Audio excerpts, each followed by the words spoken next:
What up, ladies and gentlemen, boys and girls? It's your man Hakim Green, channel live and direct BDP all day, every day. All we do is spark mad ism here on the Mad Ism Sports program. What's up, Big West? What's up, Hop? Man, it's getting physical out there in Phoenix right now, huh? In New Orleans right now, huh? I was paying attention to what's going on in Toronto over the border. Oh, word? Okay, that's what you're looking at right now. What's happening It's 52 up at halftime. in Toronto? Mm-hmm. That's good news for Philly. No, not really. Not I mean, really. I mean, it could be worse, Yeah. It's tied, 0-0 coming the second Yeah. half. You got to, you don't want to go back to Philly. You No. do not want to go back to Philly. Mm-mm. Mm-mm. Nah, man. Yeah. But New Orleans seemed like they're not really trying to give way to Phoenix. They're playing tough. Uh, 8 seed challenging the 1 seed. It's kind of I heard crazy. Devin Booker's back. Devin Booker's back. Yeah, I've seen him put up some buckets. I don't know exactly what he's doing. It's about 20 seconds left in the first quarter. So yeah, this is Madison Sports, episode 67. Hakeem Green here with Wes. We should be expecting some other folks to enter the building as we move along, but like we do every week, I'm gonna throw up a video. I need you guys to like, share, subscribe. If you're on YouTube, hit that bell. What up, Coach E? What's happening, fellas? What's up, Yeah, Coach? I What's mean, going on, Wes? yeah, How you doing, Coach?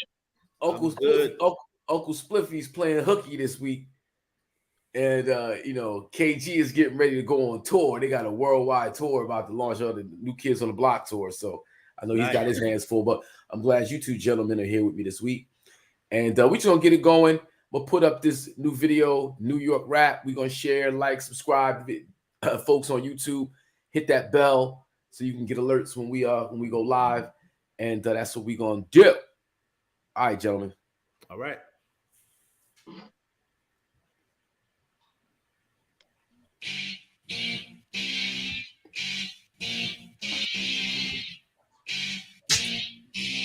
Yeah.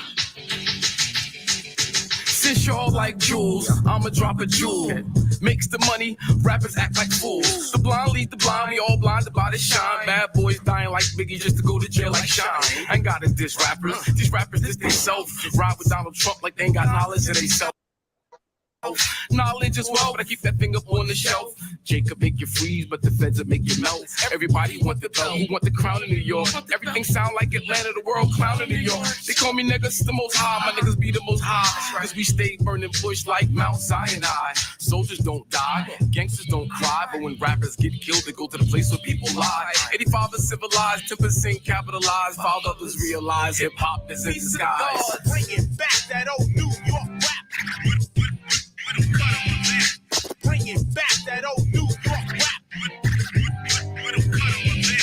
Bringing back that old New York rap. Bringing back that old New York rap. Nowadays, niggas don't want the real hip hop. They rather hear that shit meant to kill hip hop.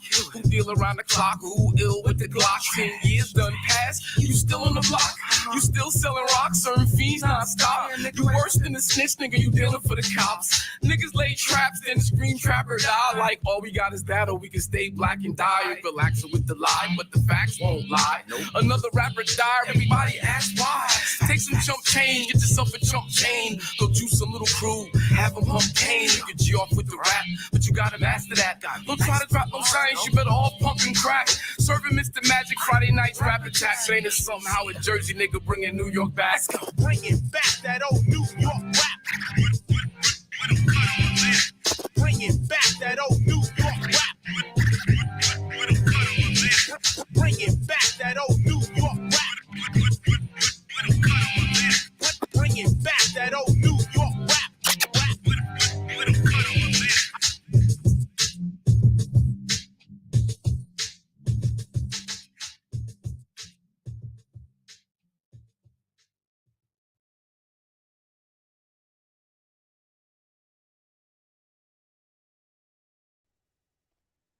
You're on mute, Hawk.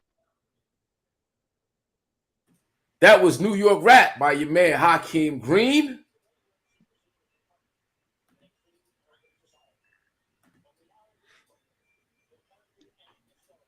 And I was wrong. It wasn't halftime yet. Okay. It's 62-61 Philly by 1. 40 seconds left in the half. Okay. Yep. Okay. Yes, gentlemen. So we know we deep into it right now. Halftime in Toronto. Halftime in New Orleans. Just start the second quarter in New Orleans. No? Where we at in New Orleans? 28-0. Just started. The second quarter. Thank you. Okay, cool. I saw them interviewing Coach, so I got a little twisted up. Speaking of interviewing Coach, how'd you guys do last week, Coach? We went 1-2. We're losing a bunch of close games. We lost first game by 1, won the second game, lost the next game in overtime. Mm-hmm. And I think that's when I text you guys because y'all were telling me about the Nets game, and I couldn't believe it. But it was a tough weekend, tough games. Man, rough. Sorry to hear that, bro. But I'm sure. Well, actually, you're probably more upset about your game than Kyrie was about his. 100%. 100%. Kyrie. And I get sportsmanship. Those were his young boys when he was there. Mm-hmm. You want to congratulate them, but it just seemed like he played the game like, let's get this over. Let me get to the summer. Really? Because I went back and watched the game, and I didn't see that sense of urgency from him. And we've seen him play with a sense of urgency. I didn't see it that game. And I think KD saw it too. Really? I think there was some exchanges of some looks like, yo, you with me, my man? What we doing here tonight? Sad situation, man. And I think I text you guys after they got swept. I was so disappointed. I'm a staunch Kyrie supporter. Mm-hmm. Coached the kid, loved the kid, father, great guy. His comments after they got swept was so delusional. Mm. It was like, look, young fella, you 29, 30 years old, manage your life, manage your home, but you not managing the organization. Help manage the locker room. Yeah. But no, there are people that get paid a lot of money to manage the team. And that's the owner's job. You have no place in that. And I get why these guys now think they can do that or they should be part of that. It goes back to your favorite player, LeBron, putting that in their minds. But that's no place for a player. Let guys do their job, play. Now LeBron's responsible for Kyrie. No, he's responsible for the mentality of these guys thinking they have a place in personnel decisions.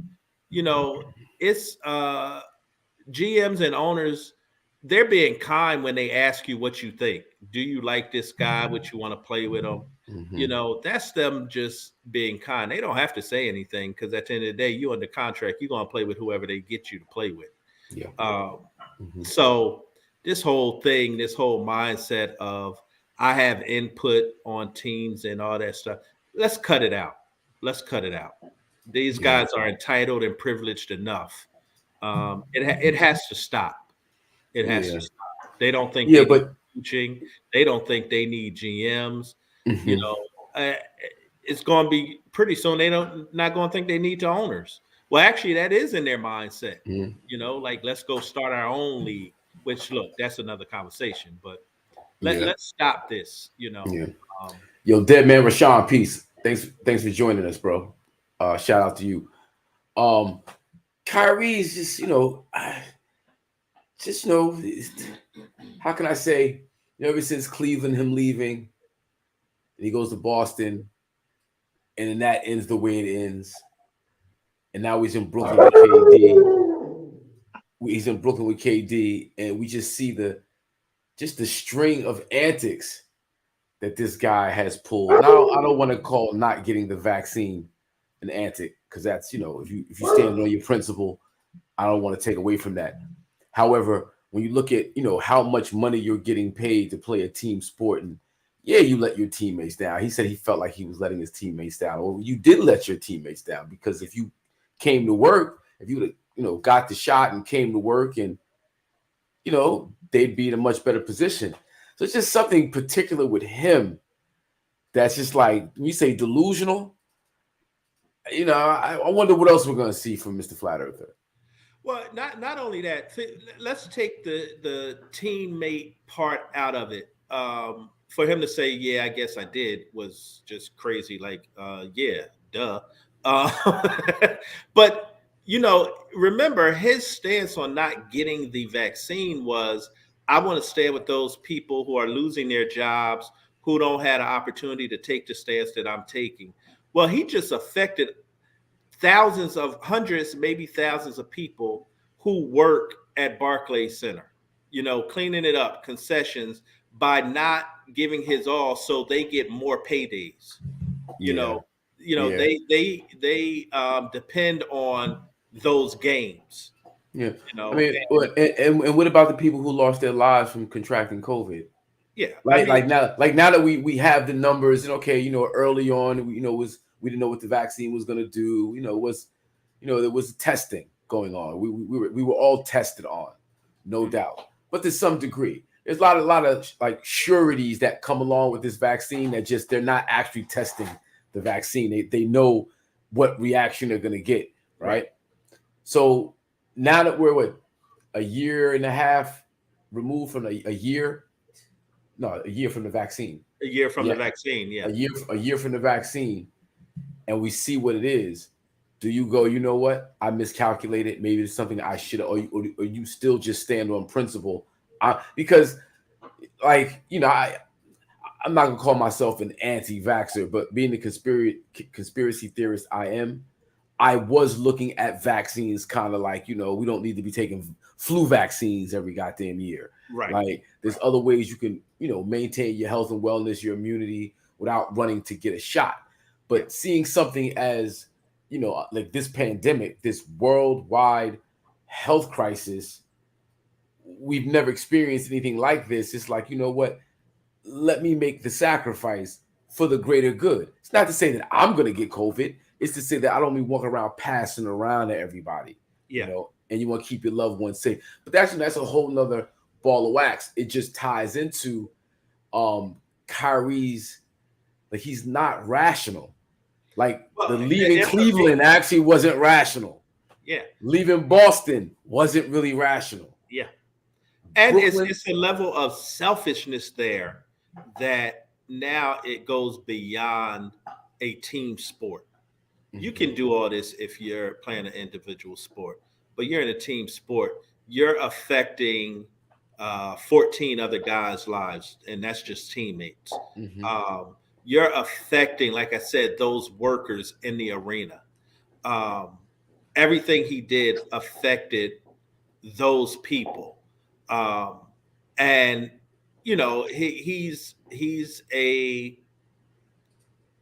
he's been preaching, his Native American ancestry. And if he understands the vaccine and what it means to those people, and how, COVID has affected them by not having access that we have to it, or not receiving it in similar ways that we do, I think he would look at it different. I believe that he's on the internet and reading a lot of conspiracy theories, and he latches onto them and rides with them. What he had to say, his reason, was very valid for not getting it. And it wasn't about the vaccine. It was about those who didn't have a voice. But the biggest voice he could have had was by being constantly talking about their plight, of those people. you know, and we didn't hear anything else about that once he stated that. No. He wasn't out there fighting for the cops or nurses or factory workers who were losing their jobs who didn't get the vaccine. We didn't hear him at the forefront of that. So was it really about that, or was it about, I saw something on, you know, I was Googling this and I saw something and it makes it seem like this is a conspiracy and I'm going with that. You know, what was it? I mean, and over time, it seems to be the case more often than not. Yeah. Now, but I also want to be careful, and I'm sure you do too, to not seem like we're demeaning Kyrie's philanthropy and his charity. Like I said, I love the kid. I love the kid. Yeah. And what he does, a lot of his philanthropy should be applauded, but it's always something with him, you know, and there's always going to be something in life, you know, that we all can just say, you know, I don't like that. That is really taking something out of me. You know, when George Floyd happened, I didn't want to go to work. You know, I didn't want to be in those meetings with white people explaining how, as a black man, I felt about this situation. You know, but I couldn't, you know, maybe I could have taken a mental health day here or there, but I couldn't take off, you know, a week or so and then be out partying. You know, if this is really hurting me and I'm affected by this, I'm not going to be out, you know, partying, you know, during that time. So the things don't balance themselves out, and they don't support his position. And I'll say I love the kid. Like I said, I've coached him, spent time with him, very intelligent. Problem is, he may be too intelligent for his own good. You know, may think he's the smartest guy in the room, and no one is. And this comes with being a talented athlete or a talented musician, whatever. You become entitled and privileged, where you're allowed to get away with these things, and no one's pulling your coattail saying, "Hey, nah, this isn't the way to go about it. This is a better way. This is how you really get your message across." You know, and he hurt the Nets. I mean, it's a dysfunctional organization. KD, I think, has hurt the Nets by him not standing up and saying, "Yo, you my man, but look, we here to do a job, and we came here to win championships. Let's do that." You know, Steve Nash not taking a position, not speaking up. There's so many problems within the organization. Well, there's another perspective I wanted to include in this battle. I want to make sure we get some from Wes, if you want to add in, chime in on what was being said. No, I mean, everything Coach is saying is accurate. I'll piggyback and jump in on the KD part of it, because and the Nets accountability in this whole thing that, as an organization, they have no choice but to try to run it back, right? In terms of personnel for the three people that they have, the three stars that they have, but they absolutely need to fire Steve Nash. I mean, I'm just saying, Udoka was his assistant coach, and Udoka left, and look where Udoka's doing right now. And they are in disarray right now because he doesn't really understand. And I think I've said this before, is like, even his style of play as a player doesn't match up with what they're doing as on the net. So it makes no sense for him to be a coach when he doesn't even believe in his own philosophy. Like, as a player, so he's just, KD and Kyrie, they liked how he talked to them, and they yucked it up, and they thought he'd be a good match. But there's absolutely coaches out there that know X's and O's way better than Steve Nash. And then you made a good point, Hawk. We spoke this week, and Kyrie, for someone who's so, I call him woke, he's not really woke. He's only woke. Halfway there. Whoa. For him to be so conscious and just about his people, he should have endorsed a black coach. Right. That's just saying. It's in your organization right here. From that's the stance right there. You know, you on this soapbox. Here's an opportunity, and all the stuff that's going on, and you do something opposite. And I'm not saying it's because Steve Nash is not a good person. I think him working with a lot of the NBA players on the side, like Olajuwon did. Olajuwon did a lot of off the cuff work with players during the off season and stuff like that. But Olajuwon wasn't on the sideline coaching. He was helping players, giving back, which is always appreciated. And we love the fact that he did that for a lot of these guys because they needed it. Steve Nash could offer the same thing like he was doing in Golden State, showing those guys how to play better, show them how to be better shooters, showing Steph how to be a better point guard. But he's just not fit to be a coach. If they're gonna run it back, they need to get a coach in there that can run it back. That's not gonna. They don't need Kyrie's collaboration to get to the championship. They need him to be. They need him to be a basketball player, not. You know, that's it. That's it. Yeah, and that's how he got the job. Really, he helped KD a lot when he was in Golden State. You know, there's a difference between being a trainer or a player developer and a coach. You know, you know, you got to manage players. You have to manage the game. You have to have the X and O's. You have to be able to motivate. You know, and understand that he has guys who aren't necessarily. He has two superstars who aren't leaders. You know, their game. That's the problem in the NBA, though, Coach. I'm just going. That's what we need back in the league. There are no real leaders in the NBA. Like no stars who are leaders. Yeah, the stars don't lead anymore. They just haven't done it, and it's been like that for a while. And you know, you could just see it, and is a product of the environment. Like, yes, skill set is there, and we get that they're so much more skilled, and they're so much more skilled. But someone was talking to me about this today. He said James Harden averaged 36 points or 35 points one year, a couple of years back, and Jordan averaged 30-something points, when he was playing. James Harden took 12 threes a game. Jordan took 0.08. Disagree, JT, but that's okay. 0.08. Yeah, you're bugging, JT, but we disagree. But that's another conversation, and we want to have that conversation again. But anyway, he shoots 12 threes a game. Jordan shoots 0.08 a game, or it averages out. He took 66. I think the year he scored 30-something points, or 36 points, 37. He took 66 threes the whole season, and he shot 55% from the floor.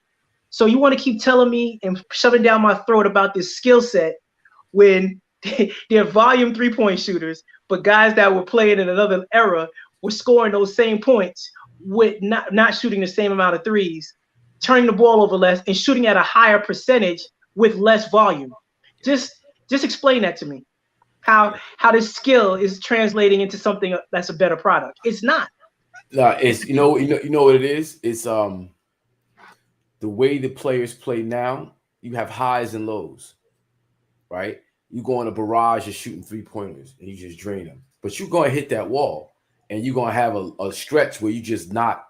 Where if you're shooting 2-pointers, if you're driving to the hole, if you're running, offensive sets, it's not so much one-on-one basketball. It ain't a dude stand out 3-point line trying to when it's more team-oriented ball, you're gonna see the play better. And it's just, it's just looking at the college game or the women's game. Yeah, the women's game. It's just better. It's better basketball without all of the entertainment, all of the high flying, and that's why we watch the men's game.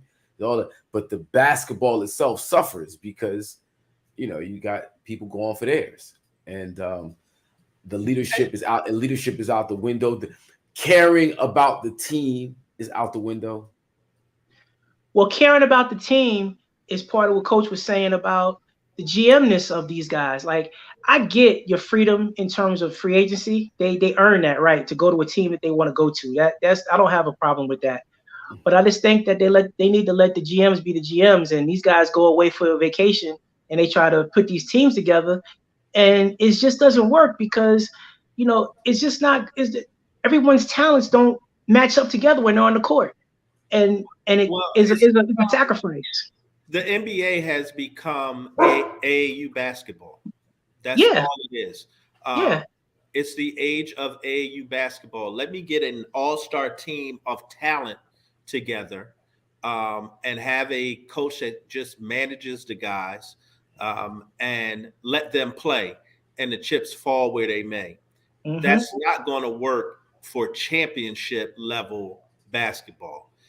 It's very entertaining. It's fun. And yeah, it's great to play with other elite players. Yeah. You know, all-star game. That's why the That's what all-star game was always fun Yeah. because you could play with these other elite players. But there was understanding that this isn't real. You know, Yeah. it's just for entertainment and fun.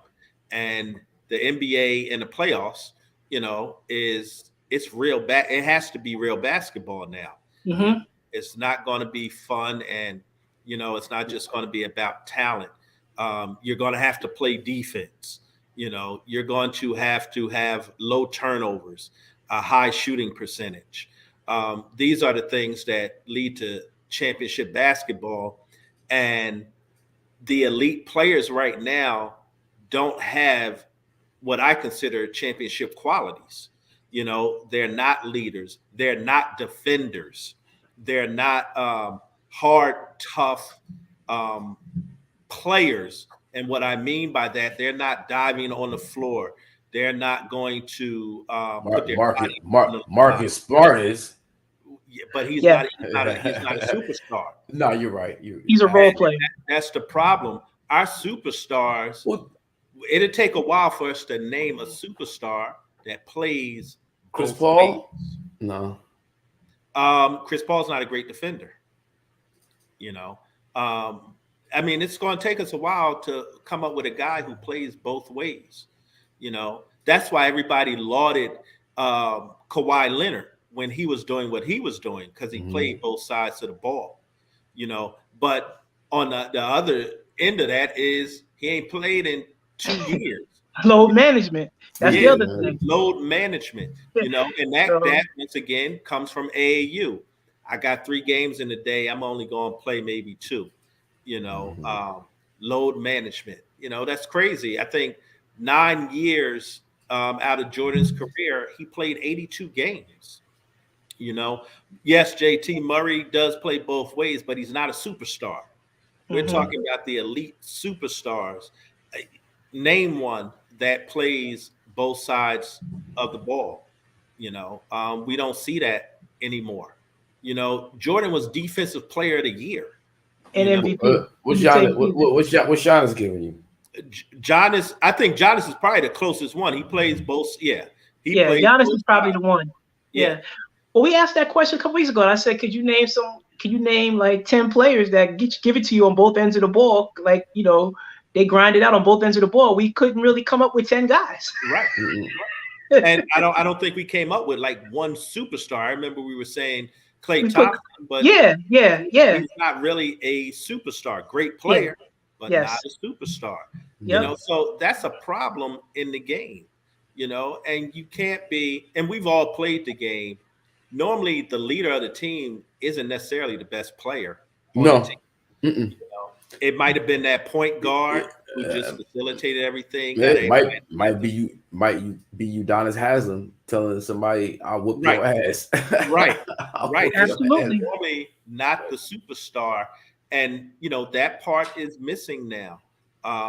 You know, leadership ability is not there in the game, and it's not being developed in these young people and these elite athletes. You know, they're just entitled and they're privileged. You know, and that's one of the things I've, you know, pride myself on in coaching, but also that's what I miss now that, you know, St. Anthony's is gone, because that was part of our DNA, our, you know, infrastructure and how we built teams. You know, leadership, accountability, you know, holding each other accountable, and, you know, being good teammates and being a team, you know. You know, the Nets, man, look, you had a couple games. Bruce Brown was playing his ass off. and they wasted those games. If you could get 20 points from Bruce Brown, Yeah, 30. Yeah, That's he dropped 30 in what, game 2? I think it was game 2. That should be an automatic win when you're getting that from just a simple role player. He's nothing more than a role player. KD's only giving you what, 16 that game? Yeah. And you know, everybody's saying, well, Boston's being physical with KD. They're running him off his spots, and he's been in the league over 10 years. He's seen everything being thrown at him defensively. You can't figure it out. Come on. Yeah. You know, I'm not giving these guys any bail because they make over $30 million. When you make that kind of money, you better figure it out. And the game is not that hard at all. It's not that hard. And KD, at the end of the day, is 7 foot, can get his shot off against anybody and over anybody. Yeah, that one. What was that? Game 3 when he brought the ball. It was 12 seconds left. He brought the ball up. They were down by 6, and Tatum was just easing up to meet him at the 3-point line, and he just gave it to Kyrie. Well, he tried to give it to Kyrie. He ended up giving it to Tatum. Yeah, it's like, dude, you supposed to just raise up and hit that. Just raise up. What are you doing? Just raise up. Yeah, you're supposed to raise up. You can't. You're KD, bro. Or drive it and get the foul. Don't be afraid of taking a hard hit. Yeah, you know, we come from a time where we seen dudes get beat up. I mean, abused to the point they might have. You should have called the cops because it was assault. At that point, he was probably shook. Didn't think he could take him off the dribble, turnover. You know, he get a, you know, don't get the call he looking for. And Raise, you 7 foot, bro. With the wettest 3-pointer in the league. Yeah. When you come over half court, you at the logo, you in range. Free throw, bro. Raise up. He said, here. What was the Georgetown game when that happened back in the 80s? Against Houston. He was Houston. No, it was against Carolina North Carolina, Houston, right? No, that was he gave the ball to Freddie Brown, right? Freddie Brown, yep. Yeah, James Worthy got the ball from Freddie Brown. Here. Yeah. After Jordan made the shot, he gave the ball to Freddie Brown. I mean, he gave the ball to James Worthy. Worthy was like, "Oh snap! Okay, I'm out of here." That's exactly how Jason Tatum was. Oh snap! I'm out of here. But you know, and here's the other thing. You know, I talk a lot about killers, guys being killers. These guys aren't killers, you know. I thought KD was a Kyrie, KD. They was killers. They're not. Up until this year, I was told that they were killers. I was on that. I had on the Hoopers camp. I thought they were the truest hoopers in the league. Yeah, I felt like that's all they wanted to do was hoop, but they totally just changed that narrative. I remember when Kyrie came back from off of protocols. And he put up 63 up on Jokers. What was it? Yeah. Oh, 60. Oh, Jesus is back. There's a difference between. It just came. There's a difference between being a killer and having the ability to kill. You know, like I got a dog. I got a Rottweiler. He has the ability to kill, but he's not a killer. He's a sweet dog. You know, he's a big lap dog, to be honest. But could he be a killer? Walking out of Boston, talking, suck my dick, bitch. Excuse my language. Yeah. You supposed to Freddie, Jason, the whole shit. It's supposed to murder them. It's supposed to be murder. Yes. You was ta. Go. Oh, word? Right. You know what though? I just think that they got caught in the park. They got bullied. They got bullied. They ran into a crew that heard about them. And that crew rode their bikes up on that park. and it took they had necks. They got 5 and nobody could take them off the court. That was basically what happened. They ran 4 out of there. Wow. And they had their 5, and they just got swept. They got swept. They just got bullied, and what happened was they punched what you do with any crew, you punch the best player in the mouth, and they punched KD in the mouth, and all the others was like, oh snap, KD's bleeding. Yeah. That's your fight, dog. That's you over there. And KD and Kyrie, like I said, they have the ability to be killers and Yeah, should they be do. killers. They But do. they that's not who they are naturally, you know. No, but Yeah. you know what? It just goes to prove that what they both want, they asked for, and they couldn't answer the bell because they both have asked for the keys to this car for forever. And to me, the reason why KD was so quiet about the situation with Kyrie was because he was a hypocrite. Yes. That's why. Because he left Wild Man Bill because he said he wanted to play team basketball. He said, "Wow, man, Bill." And he came and he got with Golden State and tried to take over a ready-made product. It's like he put a cherry on a sundae that was already made, and was acting like that cherry was the best cherry ever. And the fact of the matter was the whole sundae was already a success. They just put a little cherry on top, and then he's like, "Oh, I could be the sundae too." No, you can't. No, you can't. And I don't want to beat those guys down because, like I said, I believe they are elite basketball players. They have are the ability to be killers, but they have to change. They have to change their mindset, and you have to do it day in and day out. That's the other problem. They want to do it when they want to do it, when they feel right, when the stars are aligned. You know, they had the right food. Everything was gotta sage the pill. And sometimes you gotta take it, man. Sometimes you just have to suck it up and say, you know what? I messed up. I gotta get better. Like clapping back at Barkley, that's not the answer, KD. You are a bus driver. Sorry. He's right. I hate to say it, but he's right. I mean, come on. That's it. Like Barkley did his thing too. We're not gonna escape Barkley, but Barkley has taken the heat all these years. He still takes it, right? Patrick Ewing took the heat all these years. Karl Malone took the heat. You gotta take the heat when you're an elite player. You're the star of the team, and you come up short, and you got 2 rings, and you complaining. Yeah, these guys they're sensitive. They're sensitive. Yeah, too sensitive. Yeah. Well, they want everybody to tell them, like you said, AAU style, how great they are, but they don't want to have any criticism. I mean, Ben Simmons can barely peek in a room. Is it okay to come in? That's basically his MO right now. Is it okay to come in the room? Ben Simmons, I don't like to talk about Ben Simmons because I do.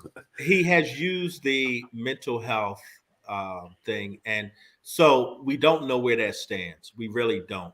But from a mental health standpoint,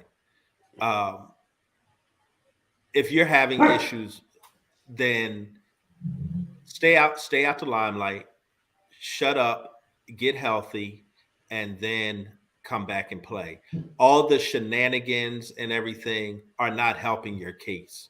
You're just look worse. I agree with you, Coach, but how about this? If we can't judge the mental health part, right? Kyrie took a hit with the financially for not playing, right? He didn't get paid for those games. Yep. Why is Ben Simmons filing grievances? Right. Because if it's about his mental health, if it's about your mental health, you're not concerned about the money. Just retire. Take time off, or say, I'm going to step away from basketball right now. The money's not the issue. They can have that. I just got to get me right, and I'll be back. That's what you do. You don't sit here and file a grievance about your paycheck when you can't even perform. Because the money isn't going to help your mental health. No. So why are you even concerned about that? You know, it's just he's used it as at this point, it looks like he's using that as the scapegoat. And I do think there's a mental health issue there. Absolutely, there's a mental health issue. But how he's going about it is I read the right way. I read something. It was a post from some years ago about Ben Simmons, somebody from Australia who detailed his history of quitting, dating back to his high school and, semi-pro years in Australia, and then, the Olympic team, and then LSU.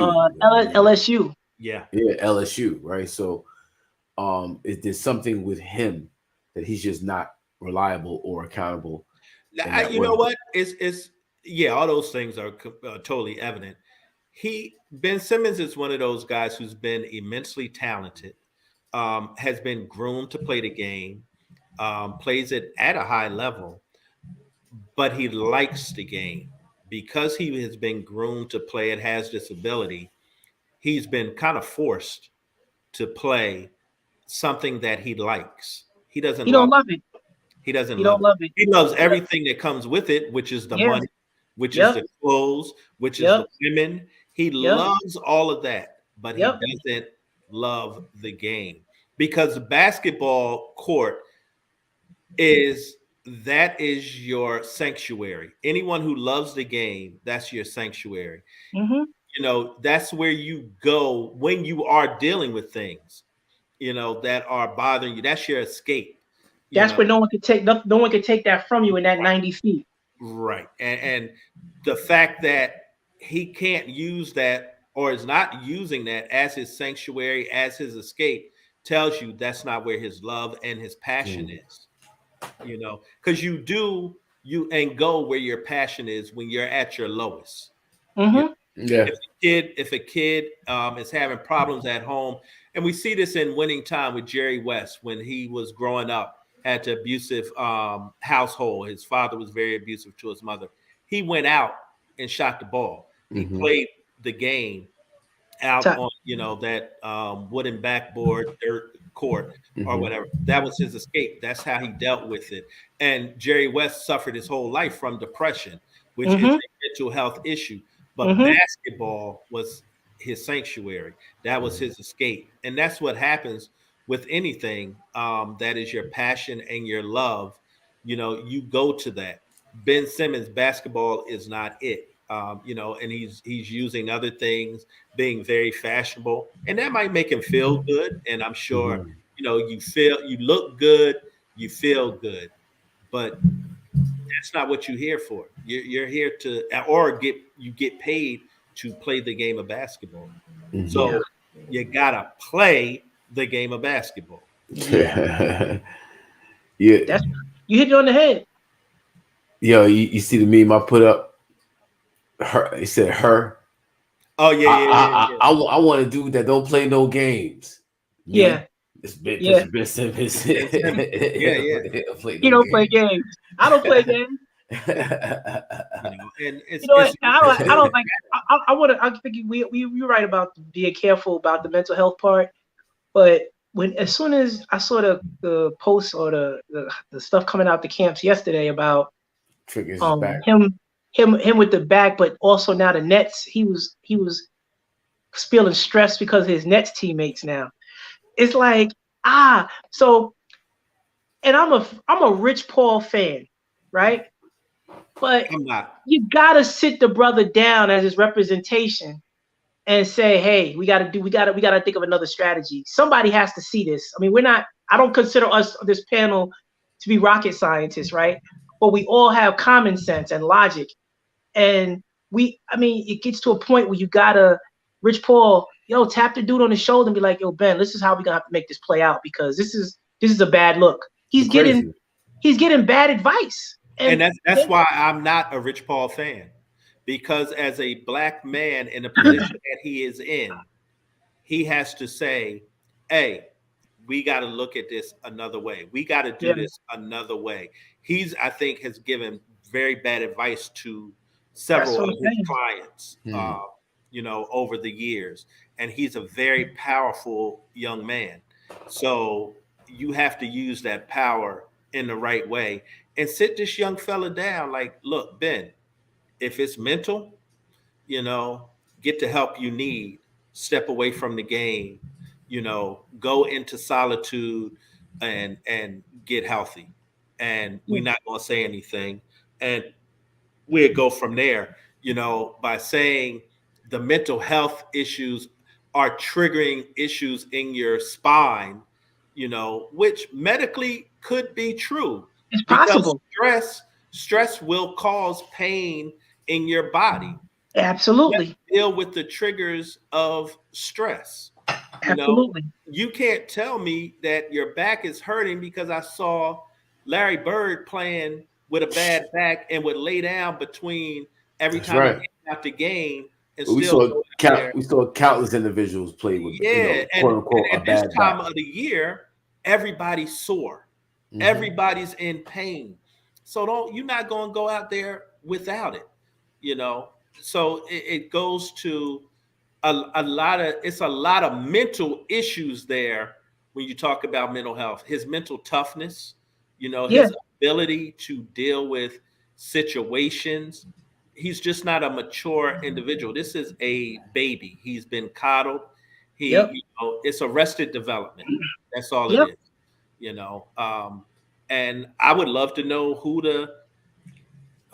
his psychologists are, who are dealing, with him. Because honestly, they're doing a shit job. Nah, man. He got some of the top people. He got Louis Vuitton. He got he got Gucci there. He got boy, woo. And I take offense to it because luxurious counseling. Yeah, it's like who are these people who are helping you through this period? It's sad because young people are looking at this. And taking notes. Taking notes. Run that play. Yeah, it's amazing he got away with it this long. Like, at what point do you just cut him off? Him being packaged in his trade for James Harden is like, that was crazy. Like, Philly, just let me get my problem and move my problem right over here. Y'all take my problem here.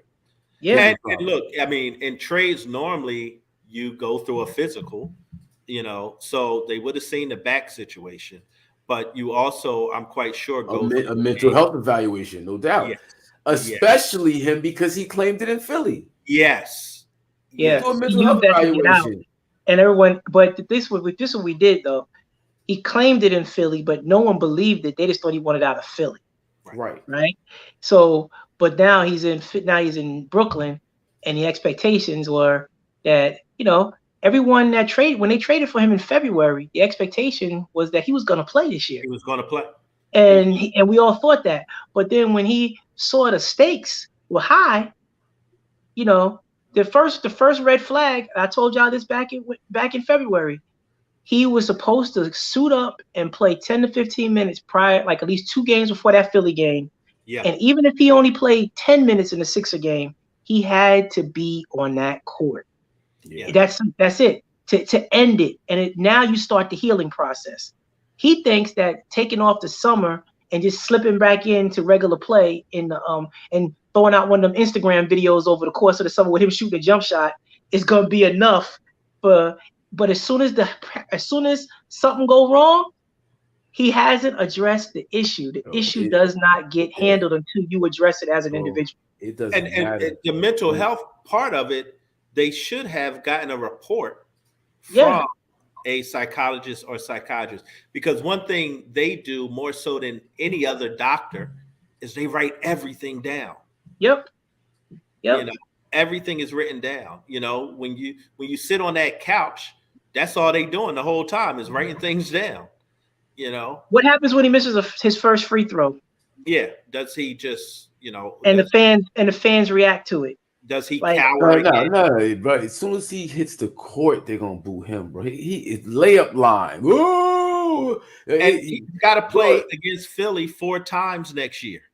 I think he's gonna catch it from every arena in the country, bro. He will not play 2 of those. If they got to play them 4 times, he will miss. He will load manage both games in Philly.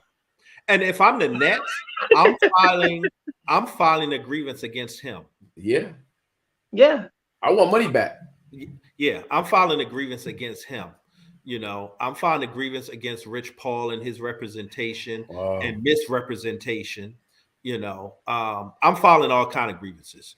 Because at this point it's absurd. If you really mentally unhealthy, go get the help you need and stay out the limelight. I don't want to hear from you. Mm-hmm. I don't want to see you. And if I see you, I want to see you in a sweatshirt and some sweatpants.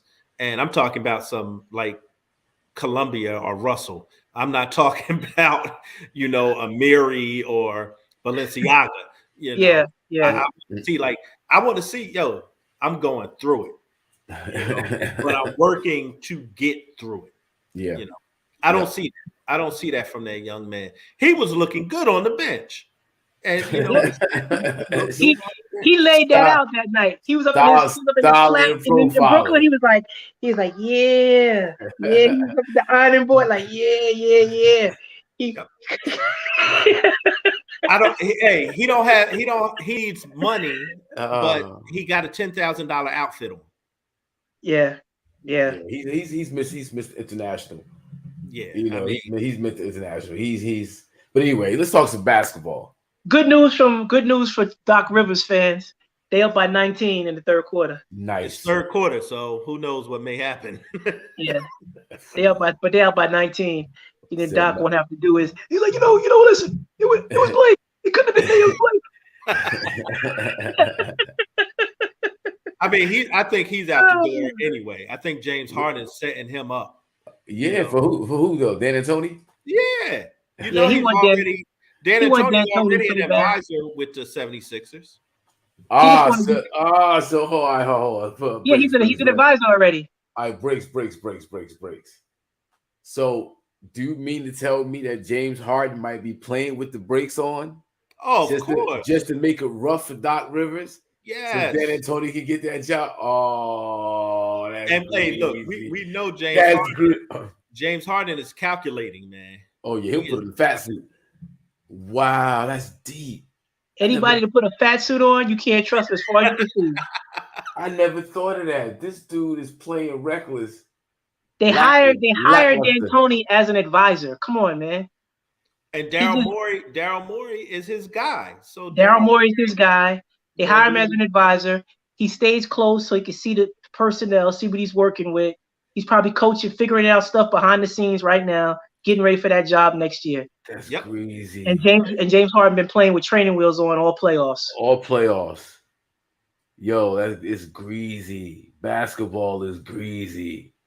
And that's what I'm saying. They've given too much power to these players. The players. You know, too much. That's crazy. But Doc was out there defending his job yesterday, huh? Oh yeah, he knows.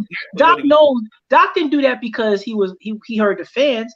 Doc knows what's about to go down. He already knows how the narrative is being set up because we really look at the media. Not many people go after. I mean, people do hold him responsible for some of the losses that he's had, but most part, there's no coach that has won a championship that gets fired or gets treated like this. Let's just be real with it. If you win a championship, you a made man. It's like being a part of the mafia, right? So the rules don't change now because it's Doc and he's lost in the first. They treat Doc like he ain't never win nothing, and they keep trying to say, well, he hasn't won since Kevin Garnett got hurt. The year he got hurt, he didn't make it to the finals, so he hasn't gotten out the second round without Kevin Garnett. Okay, Phil Jackson didn't make it out of any round without Kobe, Shaq, and Jordan. So what do you? They're really that's an empty argument. I mean, Pat Riley, he got to the finals with Kareem and Magic. You know, he didn't win without them. Then he got Shaq and Dwayne Wade and won with them. So you gotta have Isaiah and Chuck Daly. So that's irrelevant. And no one is saying that about Rick Carlisle. Didn't get run out of Dallas. No, he didn't win nothing without Dirk, right? He kind of did get run out. But after like 10 years. Yeah, Luka ran him out. Luka ran him out. But what I'm saying is, like, when you think about it, he landed on his feet. They didn't run him out where he went and coached Indiana. That was lined up too because he's Bird's guy. You know, that's all relationship based, right? So people like Doc within the circle, but that's the setup. He already knows what the setup is. So he's trying to make it harder by coming out and saying what he's saying to give it the impression that he is a witch hunt. Yeah, but he knows it's an internal witch hunt. Did not hire Doc Rivers. Remember that. He didn't. Yeah, Daryl Morey didn't hire Doc Rivers. No, that wasn't his guy. Yeah, so it's an internal witch hunt, and Doc Rivers knows it. Yep. Doc been around a long time. He already know the deal. I would think that Embiid would, when we talk about player empowerment, wouldn't he be the most powerful player in Philly? I don't think Embiid cares about any of this because Embiid, I think, is from the school of I'm just going to go out there and play. Y'all do y'all jobs. Yeah. If coach do his job, I do my job. We both win. Right. That's it. That's it. You don't hear Embiid talking about players or rules the Except for team Ben needs Simmons. to make or coaching. Only Ben Simmons. And again, as many people have debated me on this one, where they say, like, I don't disagree that Doc could have used better words, right? Last year, he could have did a better job when asked about Ben Simmons. Yeah. However, again, on this panel, just use logic. Doc and everyone here has never seen what we've seen with Ben Simmons before, including Doc Rivers. We've never seen that. So the first thing you look at, like Doc was probably like, when I look at Doc's interview again, because I watched it again just to see what he, like how he said it. He was dumbfounded. He's like, I don't know. I can't tell you. Like, I don't know what to say about the dude. Like, so that was the most transparent, honest answer you could have. Now he could have said, well, we gotta just be, I gotta coach better, we gotta execute better, and we'll see what happens next time with him. He could have did that because that's what you're supposed to do. But the situation kind of fell in his hands, and we've never seen this before. No. We've seen people come up small in a game, but to see a guy freeze at the rim, don't want the basketball at all. We never seen it at an NBA level. No, I've never seen it on the playground. I've seen guys. Because a friend of mine would call you out when you did it. He would have the ball and he'd call your name. He would say, "Here you go, coach," and he called it, and you fumbling the ball. "Here you go, coach." He would give it to you. Like he would find you. He'd hit you in the head with the ball, right? like because he knew you were trying to stay away from it. Because especially if you were talking about what somebody else didn't do in the game or something like that. He's like, "Okay, you want to talk about what we didn't do? Let's figure this one out. Here you go. Do you?" The Philly situation concerns me because I'm hoping Embiid actually wins the MVP because that gives him more leverage. Because he's not Daryl Morey's guy either. He's the MVP. James Harden is Daryl Morey's guy. Yeah, Daryl Morey don't like big men. Right. And D'Antoni don't like big men. D'Antoni like big men. So this whole thing can go wrong, and Well, I'm hoping it does. I do too. I don't want Doc to lose his job because I don't think Doc deserves to lose his job. I know a lot of Philly Sixer fans that will say differently, and they bring up the same arguments. But again, once you win a championship, as far as I know, in the history of the league, you a made man. Yeah. No matter what you do after that, that's what I've been told. So or seen that's what I see around the NBA for years. Complexion. You don't get fired. It's protection. Protection. Yeah, I mean, if he does lose his job, hopefully he goes to the Lakers. Who, Doc? Yeah, I mean that's my hope. If but because of the whole Embiid thing, I was like, and Morey don't like big men. Yeah, I mean it's scary what could happen. I was thinking that I ain't want to play myself and verbalize and be like, "Oh, you crazy, Hakim? That's never gonna happen." But I'm thinking like, man. Well, if Morey don't like big men like that, they're looking at D'Antoni's, for the job, and Embiid is like in the. How does that work out? Yeah, I mean that's what I'm saying. Embiid, I hope he wins the MVP because that gives him leverage. There's no way Morey can get rid of an MVP. No, he can't. He now has to listen to him. If they lose, Morey has the leverage because he could say, "This, we got to break this up. It's not working." Yep. Obviously, the league is different. We're not going to be able to win with this guy. Let's try to get something for him now, and cut our losses. Yep. That's what he's going to convince ownership to do. Yep. But if he wins MVP, that's it. I don't think he's going to win MVP. Who do you think is going to get it? I think they're going to give it to Joker again. Yep, and I'm not saying that Embiid doesn't deserve it. That's not what I'm saying. I'm saying that like. Joker's a bad dude. He's a bad dude. Yeah. And B could get Steve Nash, if you know what I mean. Yeah. I agree. What you mean? I agree. Oh, was Steve Nash one? Yeah. Back to back. And B, if you're gonna give it to back, if we're gonna give somebody back to back MVPs, we give it to Steve Nash and them. You know what I mean? Well, that was on some other stuff though. That was the NBA trying to. That was the dress code era, and they wanted to show a different image because if you notice, it was Steve Nash for 2 years and then Dirk the third year. So it was a 3-year stretch where you had that was the MVP, and everybody and their mother on this screen knows those two dudes weren't the best two dudes in the NBA. Well, no, Shaq was the best at that time, but also it was the international push they were going for.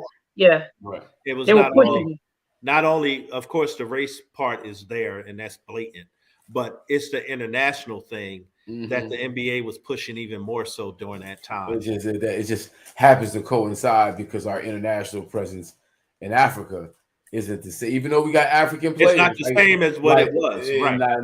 I'm not talking about African Americans. No, I know what you're talking about. Yeah. African, but in Europe, the European is the flavor of the. And let me tell you who would have been in the conversation had he not been hurt even more would have been Luka for the MVP.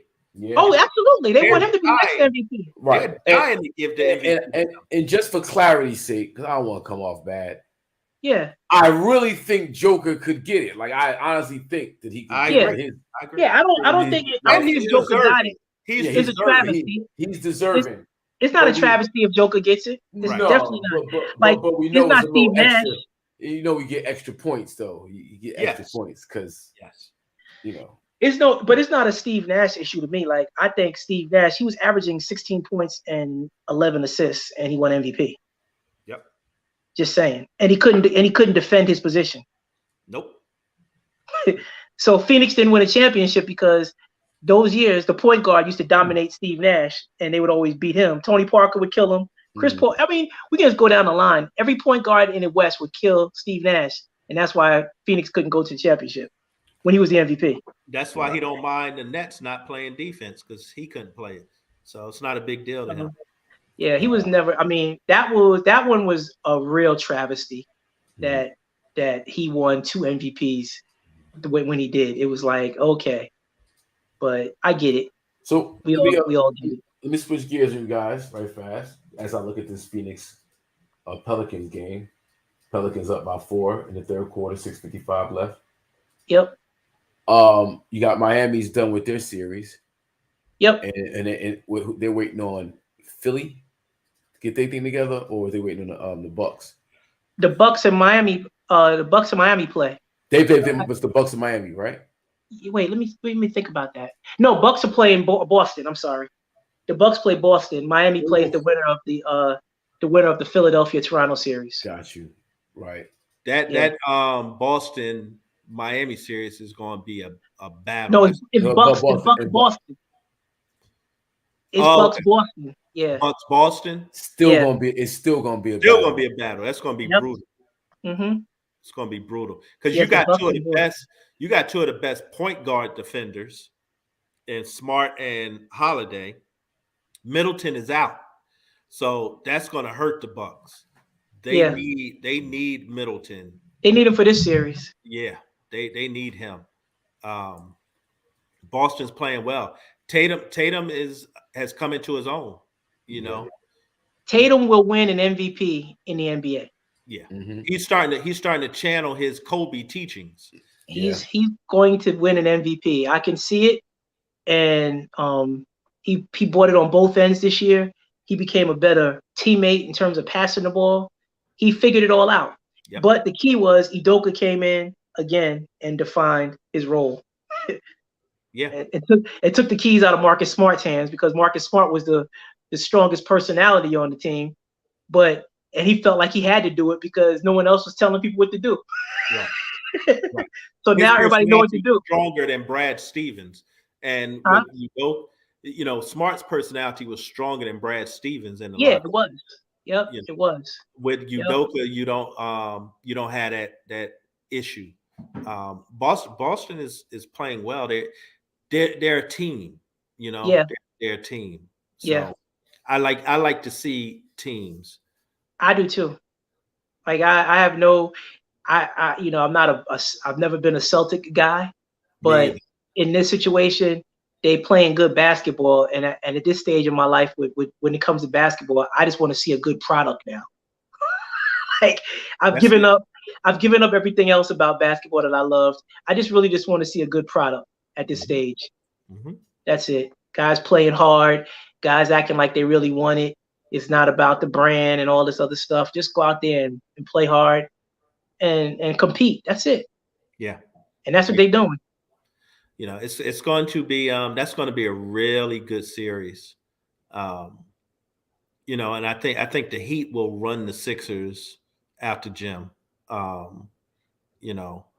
Yeah, I do too. They're just too physical, too tough, mentally tough. So I don't see that even being a good series. Yeah, the Heat for me, they've got like 5 guys. Like Jimmy Butler is the guy, but in crunch time, they got 5 guys that could be the guy. Yeah. Yep. That's what makes them so dangerous. Like they don't have one guy on their roster that's afraid of anything. Right. You know, Kyle Lowry, Tucker, Hero, the other kid that can shoot from Michigan. You know I'm talking about. He just got the contract too. The other young boy they had that's a 3-point shooter. Yeah, I can't think of his name. I know 55. I forgot his name, but yeah, him. They're all tough. They're all tough dudes. All of them are tough, man. You know, all of them are really tough dudes, man. And yeah, the Sixers will be in trouble going against them. Yeah, and once again, it's a series that's in a place where James Harden likes to party and have a good time. Oh yeah, forget about it. You know you're not gonna see him. He's gonna be a no-show in South Beach. There's too much going on in South Beach. He might fly to South Beach tonight after this game. You know, he's going to prepare in South Beach. You know. Yeah, I'll meet y'all there. Yep. So it's that's going to be an interesting series, but I don't think Philly has a chance against the Heat. No, I don't think so either. I think that'll be a wrap. Now, Phoenix plays the winner of the Minnesota is the 2nd seed, right? Minnesota, Memphis 2nd is 2-7, right? Yeah. Golden State is the 3-6 or the 4-5? 3-6.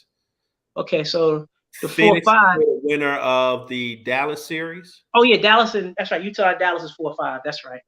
Yeah. Phoenix gets them. So yeah, I've been surprised with the Utah Dallas series. You know, I'm not a Utah fan at all, but you know that's going to be broken up. You know, if they lose the series. They want to break it up now. Yeah. Gobert, he better hope they don't break it up, because if you talk about big men, nobody's going to want him. He's one of those. He's going to be one of them big men without a team, because his skill set just does not.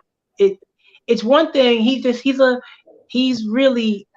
You can get away with not having him on the court. That's what I'm trying to say. That rim protection that people say, Giannis is rim protection that can actually score. He can't do anything. He can't help you offensively at all. All he can do is run lobs like Capella does, right? But Capella is way more athletic. Yeah, my internet bugged out. Sorry about that, guys. That's okay. Yeah, that's all right.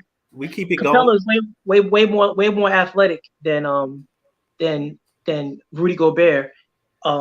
He'll pop out a little bit. He's not gonna shoot that jumper, but he can flash out, stuff like that where he's a threat.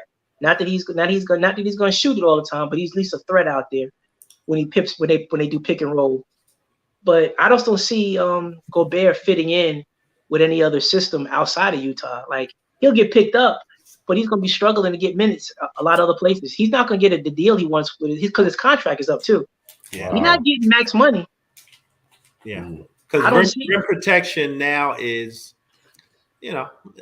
nobody is really playing that style where they need that, to the point of it's going to make a difference. Yeah, like I'm surprised that they talking about this kid from Gonzaga going number 1. That's 140 pounds. He is going to get lit. Any NBA GM that takes him number 1 need to lose their job. Well, here's the thing with him though. He can step out and knock down the 3. He has. He don't look like Porzingis though. Like Porzingis has a skill set. No, this kid is skilled. Chet How- Holmgren is skilled. Oh, Chet Holmgren. Yeah, he can handle the ball. Chet Holmgren. Chet Holmgren. Holmgren? Yeah, he I can. wouldn't do it. He's skilled. He is really skilled. I didn't see it in the tournament. Yeah, bro. you know, he can step out, shoot the three. He can bring it up. He can do everything. He only weighs 150 pounds, so you know. And What's my man's name? He used to play for BYU. Chris Bradley, Sean Bradley. Sean Bradley. No, not Sean Bradley. Not Sean Bradley. Not that he wasn't tall. He was skilled though. What's the boy's name? BYU. Oh, who went to Charlotte? He went to Charlotte. He had the mustache. Not Morrison. Not Morrison. Oh, not Morrison. Okay. What's the boy's name? He ended up playing overseas. Oh, the shooter. The shooter. You know what I'm talking about? He was like a little guard. He shot the three. Oh yeah. I used to have this back and forth with my man. And he was like, nah, you gonna see he gonna be the next this, the next that. I said, man, watch, he gonna be out the league in 2 years. Yeah. And he was out of the league in 2 years, playing overseas. Yep. You know, he could shoot it, but he couldn't do anything else. He couldn't get that shot off in the league. Yeah, you gotta bulk up. You gotta, like 150 pounds, coach, ain't working in the NBA. Ain't gonna make it. Nah, he's gonna make it. I mean, and also he's gonna bulk up. Remember, the kid's only 19. Yeah. You know, he is skilled, man. That kid is skilled. You know, it's going to be interesting. I wouldn't take him one just because I think it's going to take some time. It's going to take some time. So he, you know, when you go number one, you're not going to a situation where you necessarily got time or they don't have time. You know. Yeah. So that's going to be the issue with him. He needs to go someplace where they got some veterans and, you know, one of those mid-tier teams, you know, where he can come along slowly and the expectations aren't going to be there for him to save the team right away. You know? I doubt that's going to happen because they got him going pretty high. Yeah, no, he's going to go top 3. The draft is pretty weak. So he's going to be counted on all that. I don't think he's going to have the chance to grow into his role. Yeah. He got to come in ready. And that's I think what's going to hurt him and more than anything else, because he's going to need time. He's not going to be the player he needs to be in the league until he's about 24, 25 years old, you know, till he gets his, you know, man weight on him. But the other thing is with that height and that like the slenderness, the skinniness, look at Porzingis, man. That's hard. The injuries, the physicality is killing them. Right. And I mean, and we've seen him come in and look like a freak of nature that one year, and you know, the unicorn. Yep. And he can't even get on the court no more for longer than 40 games this year. You know why? Because unicorns you know, aren't real. Thing with guys like that, one injury pretty much. You said unicorns aren't real? That's why. Back to life, back to reality. That was a good one. He said unicorns aren't real. That's why. That is true. Oh man, that's true. The unicorn. Yeah. So all right now, JT, watch it now. What did he say? I didn't see JT's quote. I ain't gonna put it up there. I don't want him. No matter how true it may be, I'm just saying. He challenged your unicorn theory. Oh man! So we also have today the draft is on. NFL draft. The NFL. Oh, I forgot all about that. That's right. The NFL draft is on right now too. Did Dallas pick yet? They up to number. Let him know. Number 9, I think. Oh, not number 9. Yeah, they're number 9 right now. Yeah. Okay. Yeah, it's gonna be a long weekend with that. Yeah. Malik Willis, did he get picked up yet? No quarterbacks got taken yet. What? All defensive players, pretty much. A lot of cornerbacks and a lot of edge rushers got taken so far. And who picked first? I mean, what was the order? You have it ready? Jacksonville picked first. Okay. The Jaguars. And they picked the defensive player, right? They picked the edge rusher. Yeah. Yeah. Yep. Mm-hmm. Yep. And the Jets picked. I think the Jets picked a corner, and the Giants took an edge rusher. Okay. And who got Stingley? You know Stingley. Derek Stingley. Derek Stingley. Yeah, he got taken by the he's out here with me. He got taken by the Texans. I tell you, receiver. He's a corner. He's a corner? Yeah. That's right. I'm thinking of Darryl Stingley. Darryl Stingley was a safety. His father was a safety in the NFL. So wait a minute, who's the one that got smashed up by Jack Tatum? I mean, not Jack Tatum. What's my man from the Raiders? Crushed that was Darryl Stingley from the Patriots. Running across the he was no. That's right. Yeah, he was a it was you're right. Well, he was a receiver. I thought he was a safety too. Yeah, he got hit by somebody. That's what it was. Who was it? It was somebody vicious. Mike Haynes. Or was it Lester Hayes? Lester Hayes. It was Lester Hayes. Lester Hayes got him? It was Lester Hayes got him. Yep. Lester Hayes. Okay. Yeah. Well, yeah, his son is a corner out of LSU. Wow. And he's nice. He's been highly regarded for a few years now. Yeah, he got picked. Yeah. He got picked by the Texans. Who's the quarterback over there now? They got this kid named Davis Mills, who actually played pretty good last year. Mm. Yeah, he's not bad. Did the kid Wills, the quarterback, get picked yet? Nah, not yet. Nah, they're up to number 10. No quarterbacks have gotten taken. Jazz. So Carolina didn't take him then. Okay. No. The Jets are picking for the second time right now. They took a corner their first time. Okay. And the Giants took an edge rusher.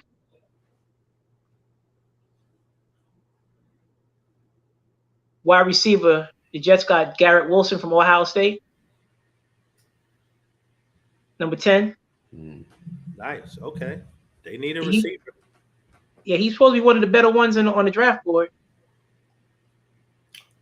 Yeah, but I'm hearing this year's draft is pretty weak overall. I've heard that too. But they say the Jets got the best corner and the best wide receiver in the draft.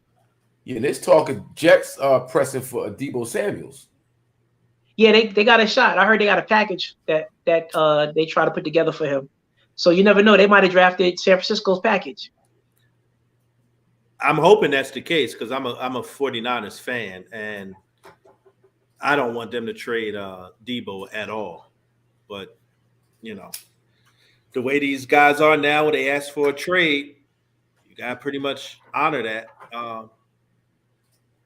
It pretty much means they don't want to be there no more. Yeah, has he said why though? Yeah, it's the so his contract is up. Right. And he wants receiver money because right now receivers are getting damn near quarterback money. Yep. But because of the way the 49ers use him in the slot and he involved in the running game, they want to pay him as a running back. Yep. And he's like, nah, fuck that. I'm a receiver. Yep. They try to, it's like him being repositioned. Yeah, for a salary. Right. But it's effective. It works for the 49ers. And that's why they should just pay him the fucking money. Yeah. Because it works for them. They'd be, to me, stupid. Yep. If you're going to pay a receiver and he's giving you, all right, so he's in the running game. He's giving you the yards. Pay him. And I know I've read where they said it's no way they're going to trade him and everything. But, at this point, he doesn't want to be there. This is a tough one. They'll figure out a way to give him the money. I think so, too. I think there's no doubt that he's going to be a 49er next year. Shanahan has already said that's my guy, and yeah, he's like, that's my guy.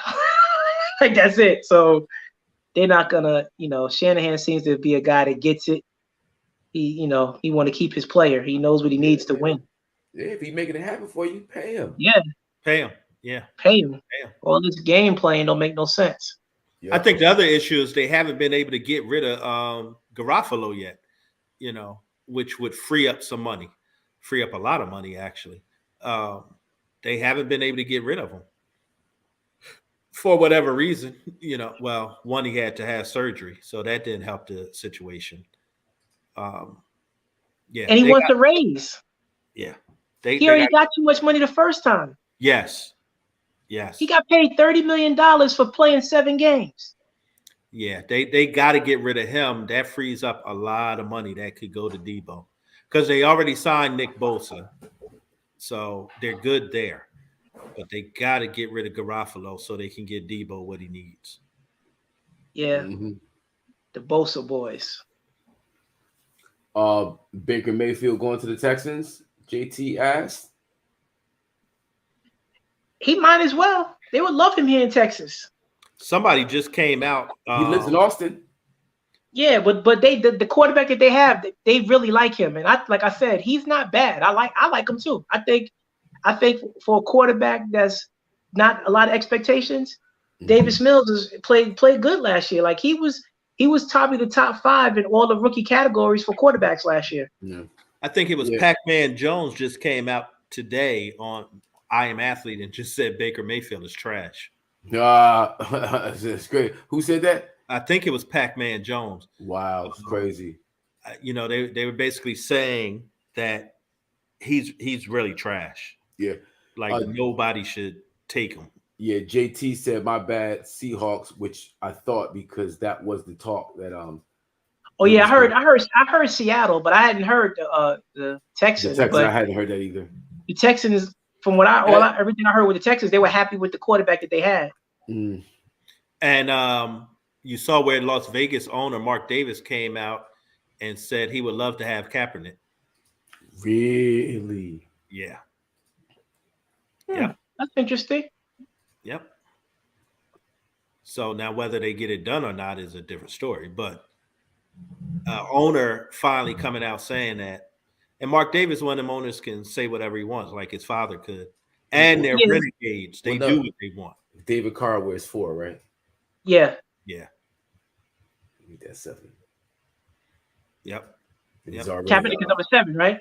Yep. Number 7. Yeah. Uh-huh. I don't know. Well, people gonna, they were saying, Big Mouth on ESPN was saying that he got to put his money where his mouth is. He got people wanting to give him a job. He don't want to play. I don't think he wants to play. Well, what I liked about Mark Davis coming out saying that, just traditionally, the Raiders have loved guys who had big arms. Yeah. Long ball. Yeah. And he got a gun. He can still sling that mug. Yeah. And David Carr is fragile. Yes.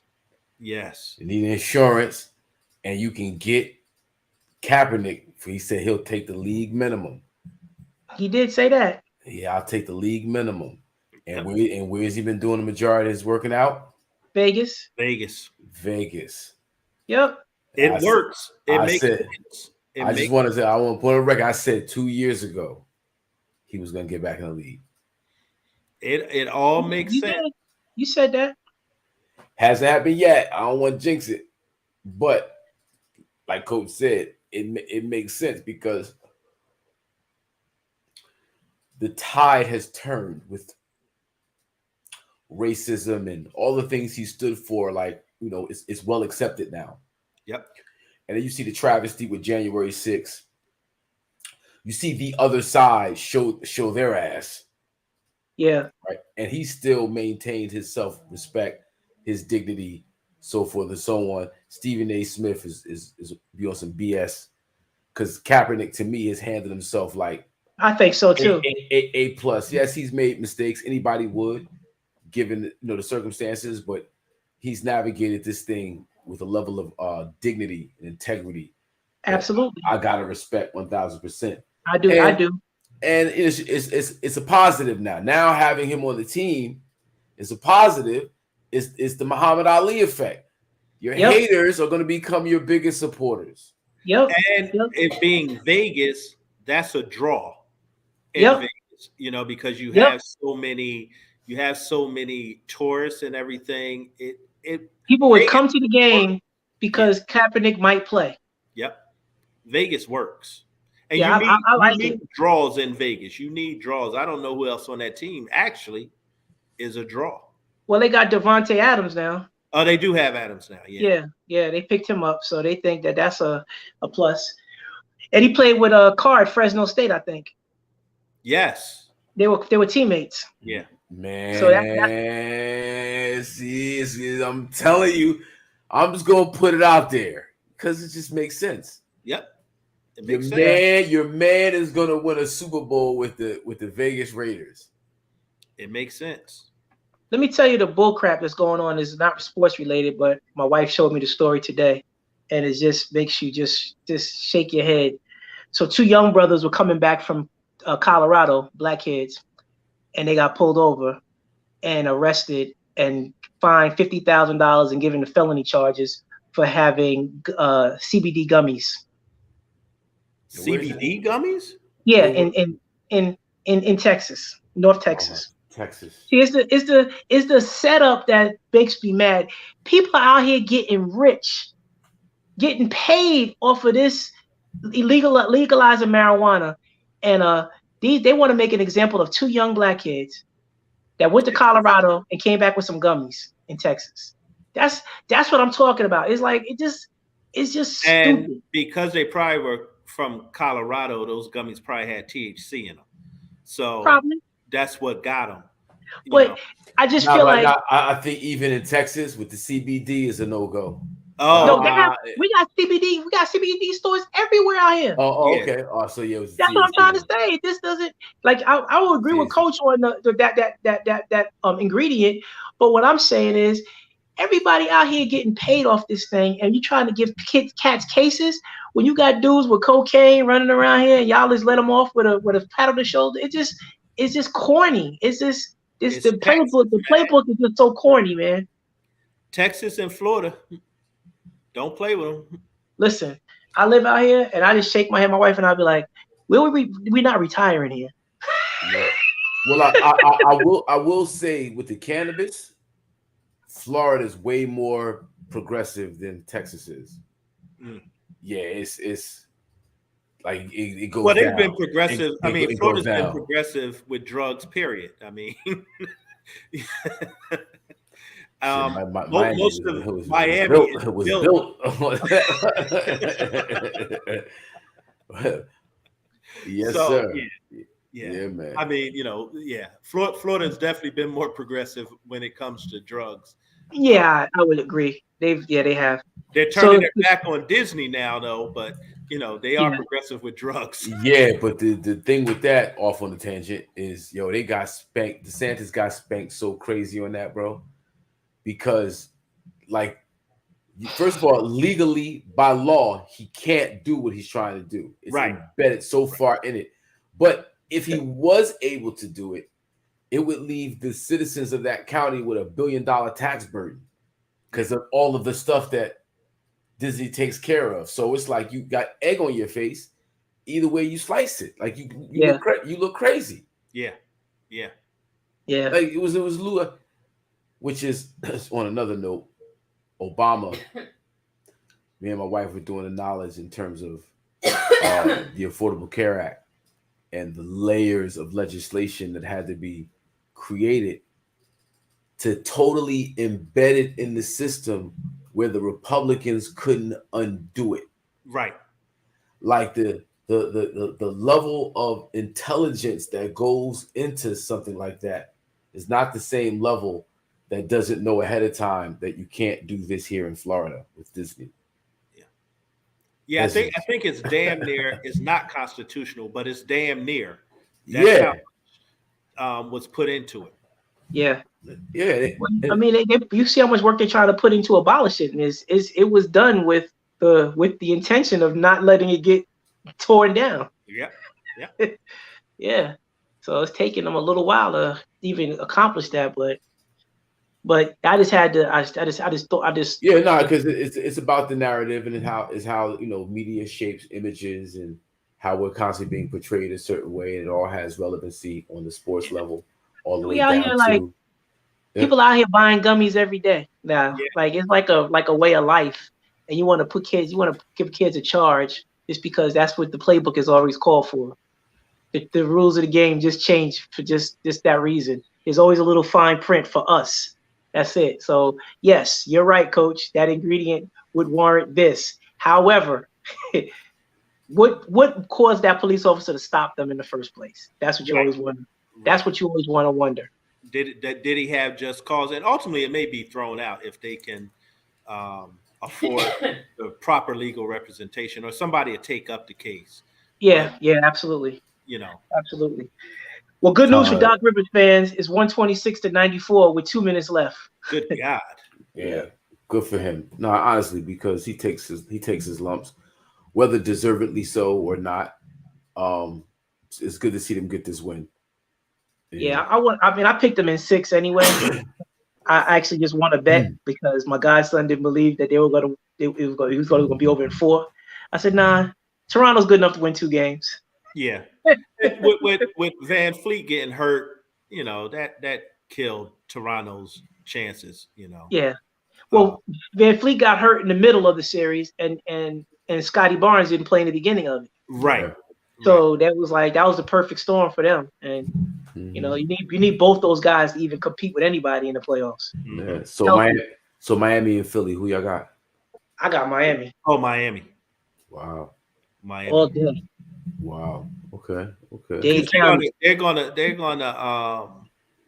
gonna bully Harden, and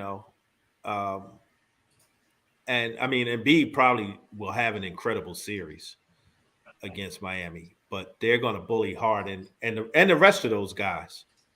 And Lowry's a Philly guy, so he definitely he gonna get after it. Yeah. He gonna get after it. Wow. I'm looking at the draft here. I always laugh when they draft a player at your position and then you want to tweet, let's get at it. Negro, they drafted him because you ain't playing. Right. That's Michael Thomas on New Orleans. New Orleans just drafted a wide receiver from Ohio State with their first pick. And he tweeted out, let's go get it. He coming for your spot. Right. You didn't play last year, bro. He coming to get it. He coming to get your spot. He coming to take it. You ain't got to tweet him. He coming to get your spot. Those are his balls now. Yeah, you got to love the positive attitude though. Yeah. Michael Irvin style. Michael Irvin said back in the day to Alvin Harper, he's like, hey, my name's Michael Irvin. I catch the passes around here. Mm-hmm. You get what's left. So he told Alvin Harper, like, listen, this style going down here. I catch the passes around here. You catch what's left. Yeah. The playmaker. Yeah. This Phoenix Orleans game is good. I'm saying that New Orleans is not playing around, bro. Like, it's like this year's Miami Heat from the bubble. Kind of, sort of. Yep. New Orleans is like, if New Orleans is smart, they would trade Zion to the Knicks and bring back Randall and maybe Mitchell and some draft picks. Because I think a Mitchell and a Randall playing in that system, you don't need, like the way Ingram and McCullough are balling, you put Ingram and Mitchell in that system, that's a good 5 right there. Because Randall is not a 1. He's been exposed in New York being the number 1 guy. He's not a number 1 guy. Right. He's a perfect 3. Perfect 3. Ingram, McCollum, Randall, their games are all different. They would coincide on the court because all 3 of them can bring the ball up. All 3 of them know how to pass the ball, and all 3 of them get on the boards. So I think that you're not going to get anything for Zion that's relevantly close. So you got to try to get as much as you can. And Randall and Mitchell and a bunch of other stuff, you're not going to get Barrett. So you can forget about that, right? I like that, Wes. I like that a lot. That's a good trade. And it puts that Duke team back together again. Yeah. Big Mike Ho said we don't want Zion. Stop that. Hey, the Knicks want somebody. I mean, y'all don't want to win either, Mike. So, Listen, Zion comes to New York. They got Zion, Barrett, and then they're going to sign Donovan Mitchell. They got their 3-piece. Yeah. Yep. Oh, so they're going for Donovan Mitchell? Donovan Mitchell is a done deal. Donovan Mitchell, I think, already has a locker. Yeah, he got a jersey. He already got everything. He's a done deal. He'll be in the Garden faster than you know it. Yeah. Zion, Mitchell, and Barrett, RJ Barrett. I like that threesome though. That's a good threesome. Me too. I like that threesome too. I think it's a win-win for both squads. Now, Knicks without draft picks because they got to obviously give New Orleans some draft picks to go with that. But hey, I think that's a good look for both squads. He said he's been in Simmons part 2. Not him. He don't play. No, I think Zion. I think Zion. I can't say he played this right, but he wanted to get out of there. So he don't want to be there, man. He's not even playing. He's not signing that rookie extension. He does not want to be there. That's it. And I'd rather a guy not want to be there and not play than to be there and play half-ass. Because I don't think the kid knows how to play half-ass. Like, I don't think he knows how to do a James Harden. Go out there and just give half-ass effort. I think if he's on the floor, he's going to give it his all. Yeah. But he won't be happy, you know. Well, they had I'm gonna tell you what the Sixers did today. 132-97. Maxey was 25, 3 and 8, which was a great game. Tobias Harris, there was a Tobias Harris sighting. Wow. He had 19 and 11. Wow. Embiid was 33 and 10. Danny Green was 12 and 5. And James Harden. Hold on. You're funny because you left him for last. I did. you peeped me. You peeped my game, right? They set up. He had a good game. He was 22, 6 and 15. Okay. Yeah, 7 from 12 from the floor. So he was a facilitator. Okay. Yeah. So he had a good closeout game. Good for James. He had a good night in Toronto. Yeah. Yeah, he had a good night in Toronto. So that's all right, Milwaukee, Boston. I got Milwaukee, man. I got Boston if Middleton's not playing. Yeah, that's a good disclaimer. I would probably say you're right. If Middleton doesn't play, I will take Boston. But if Middleton can get on that court, I'm going Milwaukee. Right. I'm gonna take Milwaukee because Giannis is a goddamn champion. And his whole aura is right now, I'm taking jokers to the promised land. Let's do this. Yeah. So I'm gonna go with Milwaukee. Even though I really liked how Boston shaped up toward the end of the season and how they just handled the Brooklyn Nets was kind of dope. So, but I'm gonna rock with Milwaukee. I want to speak to something that Big Mike Ho has said in the chat here about Brunson. Little backstory on Brunson. The Knicks are definitely in play with Brunson because his father is very close to Worldwide West. Okay. And his father probably will end up on the staff with the Knicks as well after this season coaching DJ Wagner at Camden High School. So the Brunson thing is real ability and is very real, Mike. So it could like that though. But if they had a choice of taking Mitchell and getting Mitchell, they're going to get Mitchell. Yeah. I like Brunson, though. I like him a lot. Yeah. Yeah.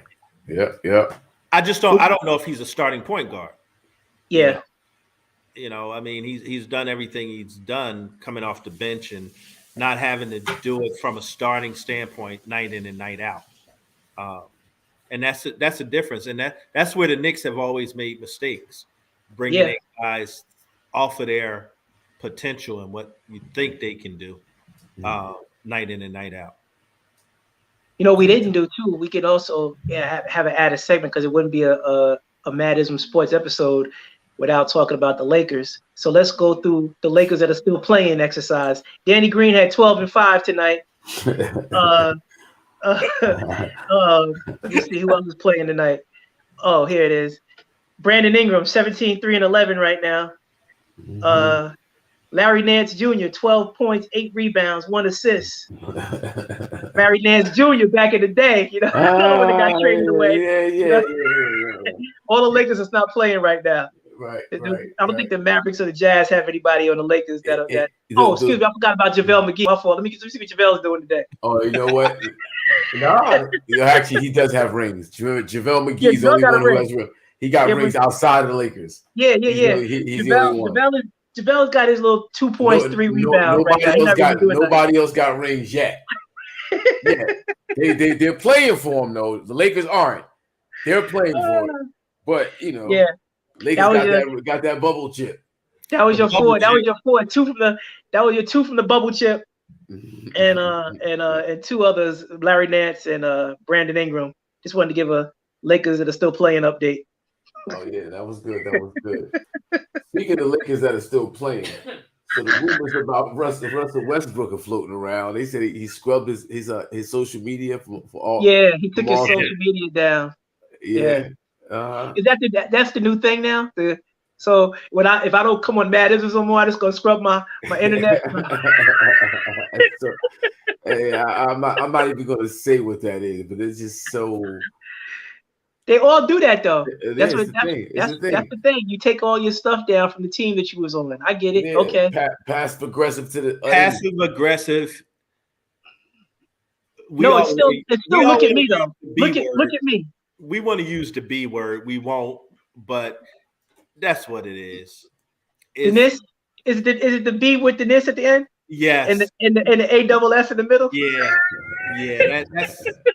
That's what it is. BA ness. Yes. But I mean, what does that mean? That means are they there's like phone calls happening that aren't to his liking? Is he hearing rumors? Is he hearing rumors? Is another example of another player in this generation who doesn't like to be criticized and doesn't want to be accountable, and shame on America for seeing everything that you won't see. Shame on us. If he really doesn't want to be a Laker, don't opt in. Don't opt in to the 47. Because you're not gonna opt in for 47 million. You come in for that 47 million. Right. So don't opt in for it, and you can leave and go wherever you want. Wherever you want. And you don't have no friends in the NBA because I don't understand. Nobody likes you in the league. Dude, bro, like they on the hook for 47 million. Nobody else is. Why would you what are you doing? You should just shut up. I'm putting more Lakers stuff on my social media.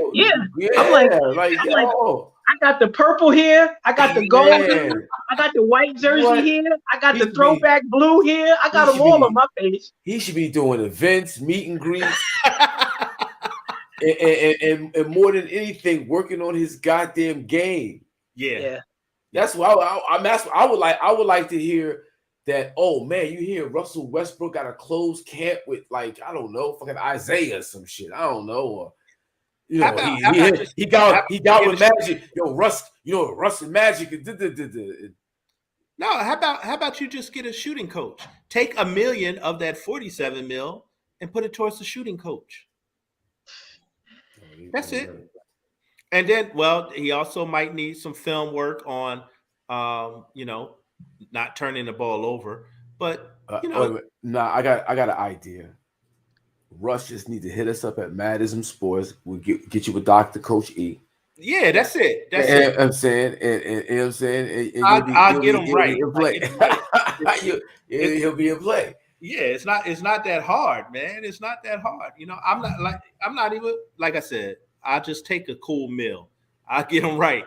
We get in the gym this summer. We do some film work, and he'll be ready to go. Yeah. But this is ridiculous, man. Scrubbing your social media and stop it.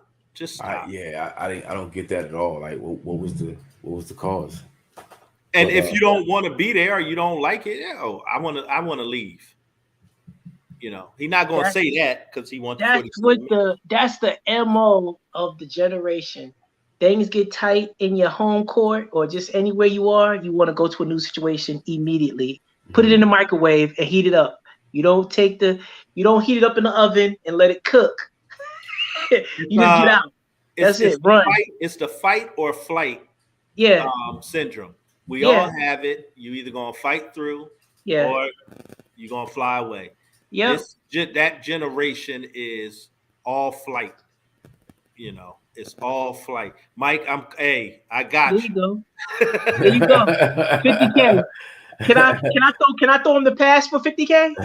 You coach him. got you. Mike got the rebound, and I'm just gonna give him the kick at pass, bounce pass. Actually, Mike, I need you to officiate so he know, bad turnovers. This is not what you do. That's a carry. Russ, that's a carry. That's it. Oh Lord, Russ, you can't do that. Russ, that's a travel. Lord, yo. So hold on, let me just. So Wes and I, we talk about Russell Westbrook, his history, and Wes was saying, nah, he didn't see that from Russ in Houston and in Washington. Like I'm like, yo, I'm telling you, bro, he's just his whole, like, it's not as much as the Lakers, but the whole jumping in the air, not having anywhere to go with the ball, the types of just turnovers he had wasn't brand new to the Lakers. I sent Wes a reel. Another 2.5-minute reel of like his collage from all three teams. Yeah. Disgusting. Like, I don't see how he got away with it for so long. Well, aside, you know what? I mean, you know what it is, and this is what's overlooked with Russ. Russ is not a point guard. Russ never played point guard until he got to the league. He was a two guard in UCLA. He was a two guard. Now you're expecting this guy to have the ball in his hand 80% of the time. And because he was so athletic, he got the ball down the floor so fast and everything, it was overlooked. But he doesn't have a point guard's mentality. He doesn't see the game from a point guard's aspect.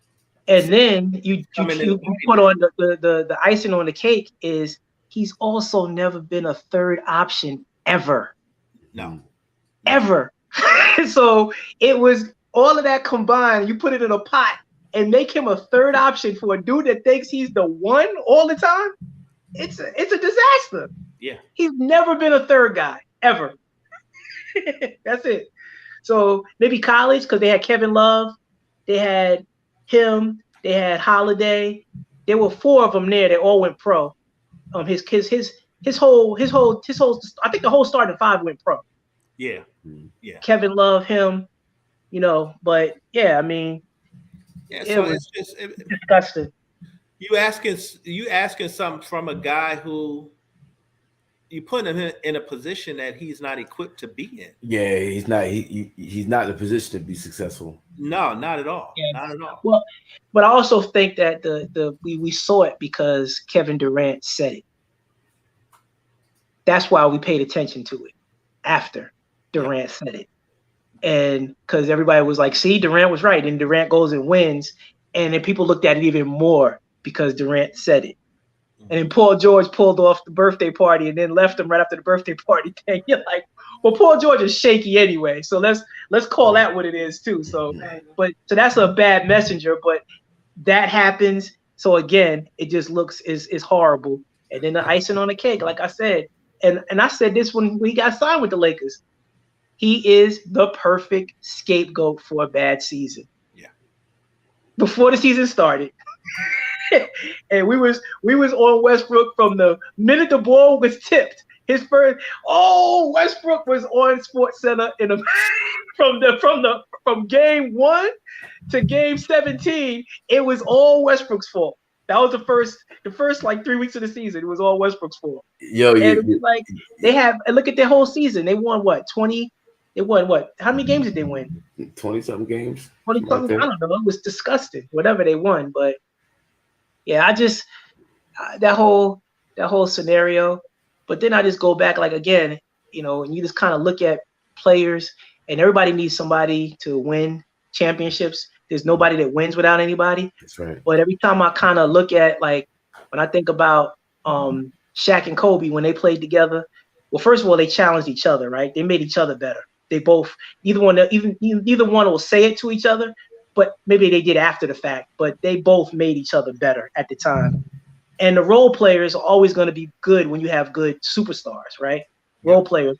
And then when you see when those guys aren't on the team no more, if you don't hear their name no more, you really know that's why they were role players, right? But then you look at Gasol and Odom when they played with Kobe.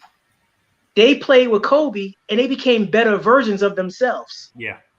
they were better players with him than they were before they got with him. Is that an accurate statement? Would you agree with that?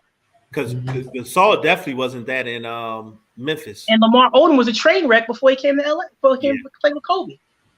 He was underachieving with the Clippers, and he was with someone else. I think he had 2 teams before he got to LA. Back to the Lakers. Miami. He was on the Miami Heat. Yeah.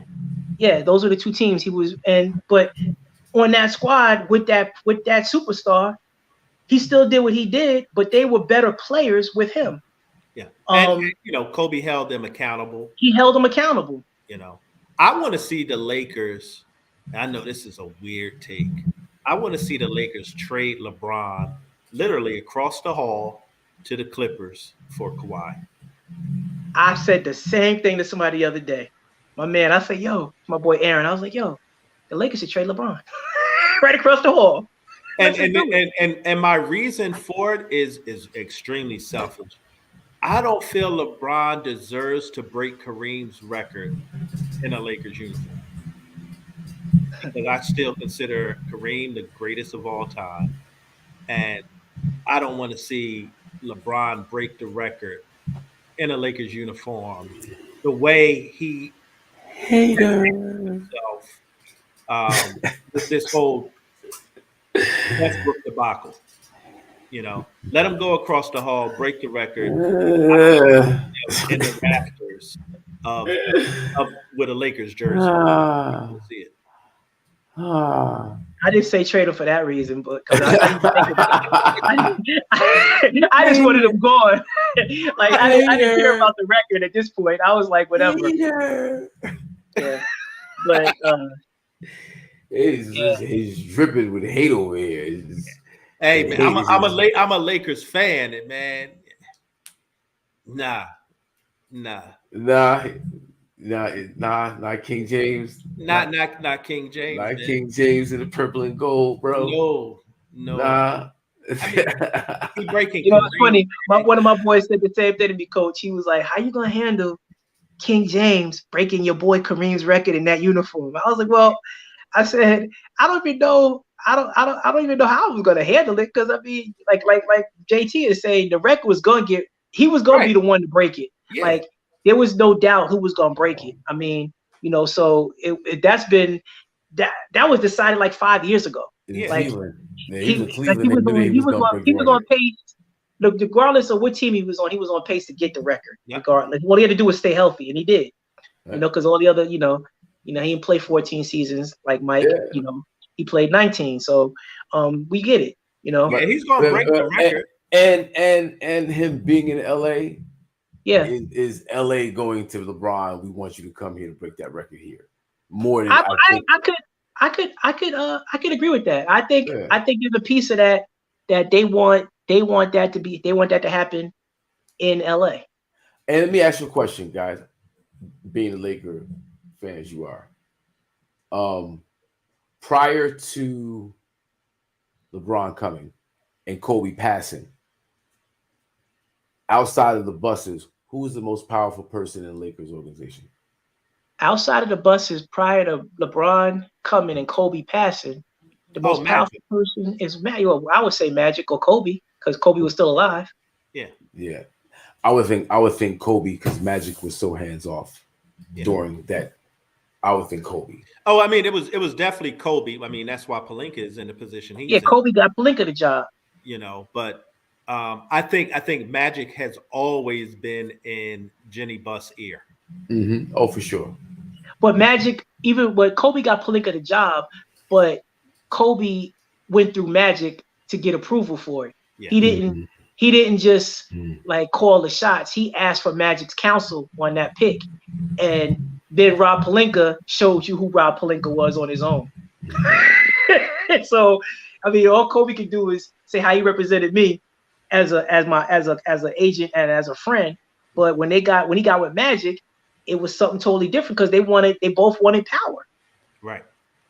They both wanted power, and you talking about Magic ain't giving up no power to nobody. Yep. Period. So he just stepped aside. He saw the writing on the wall. And Magic, Magic did. Magic understood the relationship that he had with Kobe. He's like, you know what? That's Kobe's man. I'm just gonna step over here so I can maintain this relationship. He understood his relationship with Jenny Buss. And yeah, and the Buss. You're right. I would have said Jerry West, but Jerry West was on the outs. Yeah, Jerry West has been on the outs. You know? Yeah, but Jerry West was on the outs. Now we can see why he was on the outs because he's been on that. He had one foot out the door his whole career as a GM and a coach the whole time. Yeah. Like you can see it now. Like he loved and hated. He loved and hated the Lakers at the same time.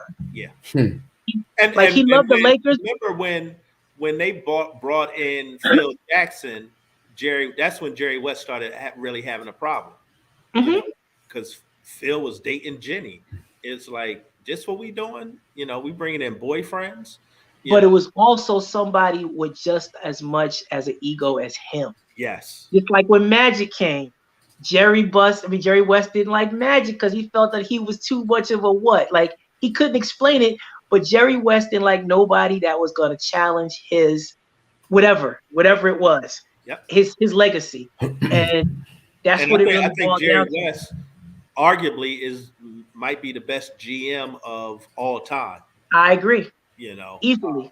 I mean, look what he did in Golden State. Look what he did with the Clippers. Look what Phoenix. He's been everywhere. Yep. And help teams get put together. Yep. Jerry West knows talent. So what do you think about him? You know, having his grievance with HBO and the show Winning Time and willing to take it all the way to the Supreme Court? It's not a documentary. Yeah, it's not. Yeah, I think that he's a little upset, and he should be. Because he's the logo. No one thought that was going to be the logo. I mean, like I told you, I worked with someone who said that I don't like how they're portraying Jerry West. I was like, what about all the other people in the show? They're portraying everybody pretty bad, right? Yeah. So he's like, I don't like how they're doing Jerry West, but everyone else, like basically he was saying everyone else is okay. I believe that, but I don't believe Jerry West. But that's the mentality. Because, but they don't even have them looking crazy. Like they don't. It's theatrics, so it's Hollywood, and they're gonna put tens on it. But it's not a documentary. Why are we getting not a documentary dramatization of someone? You know, they making like West. You hit it on the head. They making everybody look bad. It's not just Jerry West. And the thing is, like Hawk said, he's not. I mean, if you read, all you gotta do is read his book. Yes. The dude was beaten by his father. His mother was abused, and he suffered with depression. So everything matches up in the show. The one who should be suing is Paul Westhead.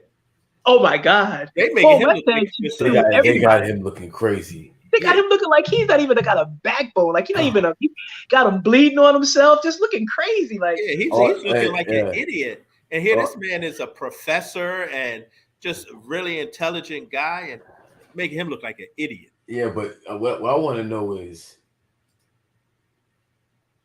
how Magic keep from gaining all that weight from eating all that food.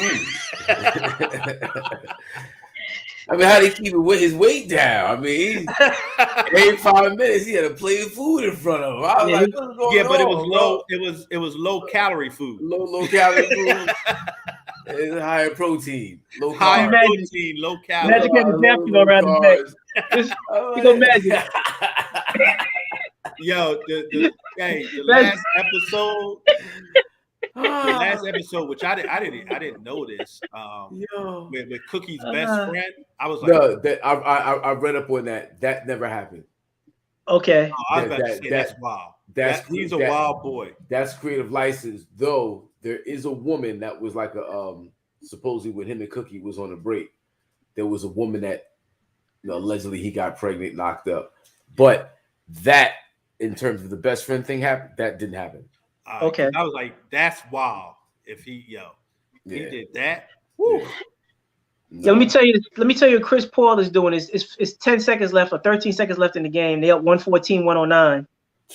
Chris Paul has 33, 4, and 8, but he's 14 for 14 from the floor. Yeah. Woo! 14 for 14 from the floor. That is good. That's a stat line. And it's probably not a 3-pointer in there. He got one. He took one 3-pointer and made it. But listen to this though. everybody want to talk about, the mid-range game. Hey, Mid-range game is alive and kicking. that's where it is. Listen to this though. Chris Paul, Ayton, and Bridges took 38 shots. Excuse me. Yeah, 38. They took 38 shots and they made 31 of them. Woo! Those three guys, 31 for 38 from the floor. One is 7 for 12, one is 10 for 12, and one is 14 for 14. Mid-range game. Mid-range. Leader. Yeah, we did say that though about him, right? We did put him on that. CP3 is a leader. But yeah, we definitely have him on the leader list. And CP3 is hated too. Oh yeah, they don't like him. Because he'll punch you in the jewels. That's why. He doesn't, and kick you in the jewels too. But he doesn't mind that, and that's what a leader is. These other guys, they don't want to be hated. They all want to be liked. They just who was that Chicago Bull player that shoved LeBron like across the court? I never seen LeBron get shoved like that on the basketball court and hit the floor. I don't know. Maybe when Hakim was spending his time sending me Russell Westbrook bloops things, I found something on LeBron and I'm gonna share with him very soon. So, but it's coming, because everybody got a mixtape. Everybody got a mixtape, but. That's funny. Yeah, but I know I'm not real talk though. It was a dude that they played the Bulls, and LeBron set kind of like a cheesy pick or something. It did something to the dude. Dude got up and just straight shoved the heck out of him, and I just was like, "Oh snap!" Like I didn't ever seen him. Nazir Muhammad. Maybe I don't know. Maybe it was Nazir Muhammad. It was number 48, but it just looked crazy. It just looked crazy. Like it just was a surprise. Like I had never seen anything like that outside of the other stuff that I saw. More of his stuff was they were showing the times on the clock and free throws being missed and stuff like that. They were just doing those type of bloopers. But it was that one player, and I was like, yo, who is this dude? Because he got to get thrown out the league. You can't do that to him. Yep, Nazir Muhammad. Yep. No, it wasn't. He wasn't on. I don't think he was on Miami. I think he was on Cleveland. This wasn't it. Let's see anywhere. Let me see. Wait, maybe. Let's see. Yeah, that is him. It is. Yeah. Yeah. Oh wow. Yeah, I never seen that. That was Muhammad. Okay. And he really shoved him too. So he got to be kicked out the league for that. Yeah.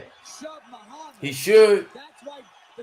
Putting his hands on the king. Come on, man. It'll be interesting to see if they throw him because James fell down. That's just a fact. So James throwing him down, and then Muhammad responding to it. That's a good shove too. That's a good shove. I saw a lot of flop in there. It looked like a flop. Well, they showed another one. I think LeBron was putting, Well, they showed another one with him flopping for real. Like somebody did like this, and he's like he like it was ridiculous, but it is what it is. I hate that. But shit. that wasn't part of the bloopers. I just kind of 33, 5-5. Right. What's up? Wow. That's a good Chris Paul, man. He's that dude. Willie McGee crying, got tears in his eyes. He did a great job with the Pelicans. Yeah, he did. I'm looking forward to the next year. It's gonna be exciting. Green? Oh, he did a hell of a job with the Pelicans. Did a great job. Mm. Which the number one player out all year. He did a hell of a job. Mm-hmm. Listen, quiet as it's kept, Green did a great job. But quiet as kept, the guy before him, Gentry, did a good job too. Sure Gentry could have made the playoffs in a bubble. They shut everything down. They took all his tools from him and then fired him. Yeah. Come on, man. And Green did a hell of a job. Steve, what's his name? Who had a job after damn, that shit was kicking. Allen Gentry? After Allen Gentry was the brother. Oh, Mike Brown? No. Oh, and in New Orleans? Yeah. It was the was brother of what's his face? Gentry. Then it was What's his face? Had Zion first. It's my man. Gentry had Zion first. Gentry had Zion first. Right. And then after him, it was I thought it was Green. Yeah, I thought Green just replaced Gentry. what? Yeah, So Green no, replaced Gentry. who was before Gentry? Monty Williams? Was Monty Williams the coach in New Orleans? I'm way off. Yeah, What's the old coach of the Knicks that was hugging on what's his face's foot in the fight? Van Gundy. Steve Van Gundy. Stan Van Gundy did have them. He did, right? Yeah, Stan Van Gundy. Thank you. I know I'm not crazy. Yeah, Van Gundy did have them. He did. Yeah, he had Zion at some point. Yeah, he did. First. You're right. Thank you. Okay, I'm not wild. I think so. Yeah, you are right. Yeah. Yeah, he was. I think Stan Van Gundy was only there maybe a year though. Was it even a year? Did he might not have been a year. He wasn't there. I don't think he didn't finish the year. And he did have Zion for some of that time. Yeah. Yeah, he did. Okay. My memory's not crazy. All right. Yeah, no, he did. He did. Thank you, Big Mike. Van Gundy, yes. You know, that Kush was kicking in, bro. And forgetfulness is one of the symptoms. You know what I mean? Yo, the Eagles picked up AJ Brown from the Titans. AJ Brown went to they got up the 18th pick and the 3rd round draft pick. That's what they got for AJ Brown. Has a quarterback been chosen yet? No. Wow. Eagles need a quarterback too, don't you think? I'm bugging because the Cowboys got a 5th round draft pick for Amari Cooper. That's it. Crazy. That is crazy. That's it. And he gonna have a field day next year, by the way. He gonna play well with Deshaun. Yeah. Is Deshaun playing?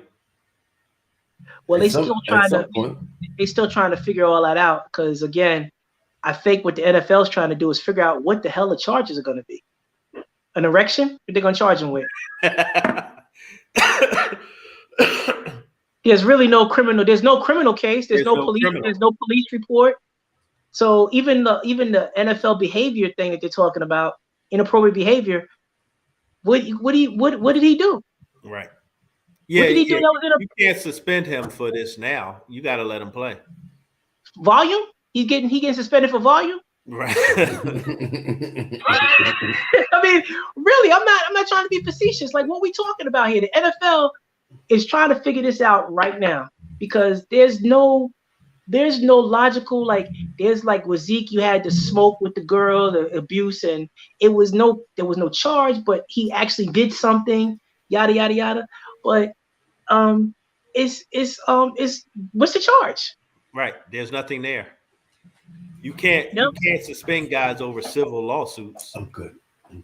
Yep, you can't. There's no charge. So I don't know what the behavior code of conduct will be, but in terms of code of conduct, I'm sitting there saying he's got an erection, he's got volume, he's got spending money inappropriately, he flew him in privately.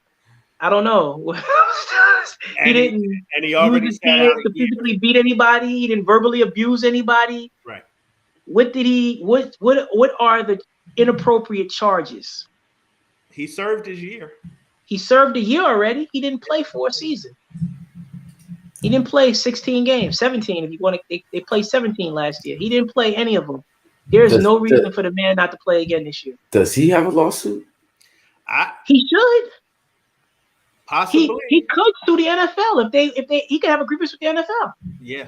And the players union should get behind him because there are no charges. Yep. There's nothing that he did that was, what did he do wrong?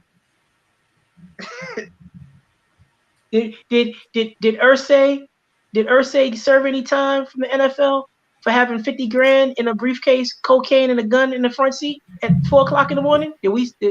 Did Bob Kraft ever come back and serve any penance for being caught? Not just being caught in the strip club.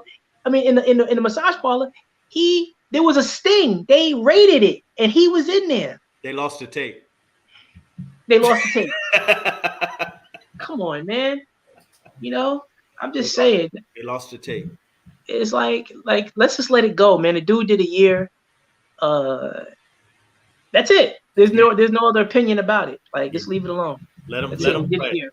Yeah, for Let sure. him play. For sure. And Cleveland is going to be pretty damn good too. I hope so. I'm so. going to be absolutely rooting for the Cleveland Browns this year. Yeah, Cleveland Browns and the Vegas Raiders, providing they get Kaepernick. If they get Kaepernick, I might just have to just officially just ditch the Cowboys for the Raiders, yo. Yeah, I mean, I might have to go Cleveland. But you know, that's another conversation, another show. You know, what you standing with the Cowboys all these years. Yeah, I mean,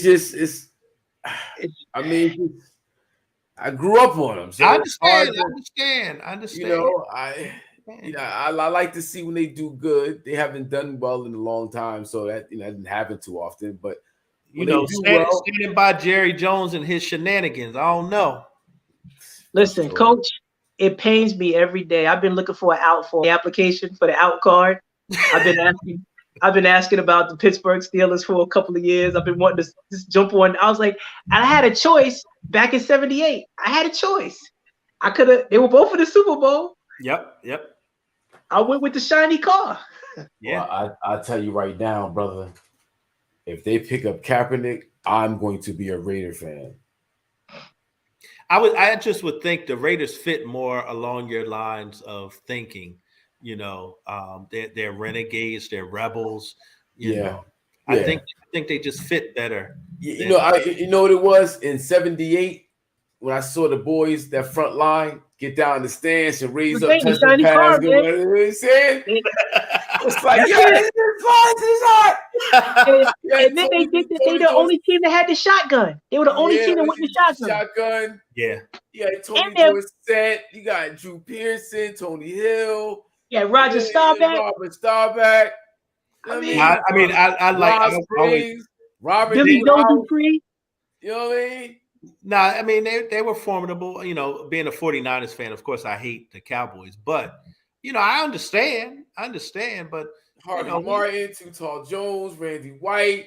We almost 50 years since then. Charlie Waters' son. You know about Charlie Everson Wall's son? Everson Wall, No. Stop.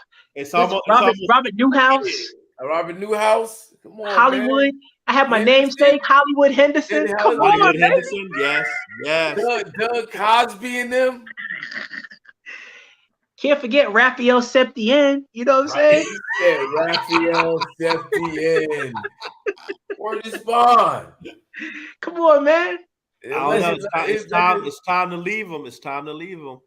You know what, Coach? You ain't said nothing but a word. You're right. Because Jerry Jones. You're absolutely right. And I've been feeling in my gut for a long time. I've been feeling it in my gut. I think more so this year because I didn't even watch the Super Bowl. Like I was just so disgusted with football, but Jerry's part of my problem. Yeah. Yep. You know, so I will probably. I don't think I'll be a Raider fan. I will root for the Raiders, but I'm gonna be a Deshaun Watson fan. Okay. That's what I'm gonna do. I'm gonna root for Deshaun. Mm-hmm. I like that. I like that brother. I like him a lot. You know, liked him in college. Mm-hmm. You know, so yeah. But brothers, this Dallas-Utah game just started. Yes, sir. Yep. So I think we wrap this up. Grab some good grub. show, fellas. Good conversation today. Dope show. I like this one. It was dope. Thanks everybody in the building. JT, Big Mike. Thank you for tuning in. IZM Sports. Hakim, West, Coach E. We out of here. Peace. Peace.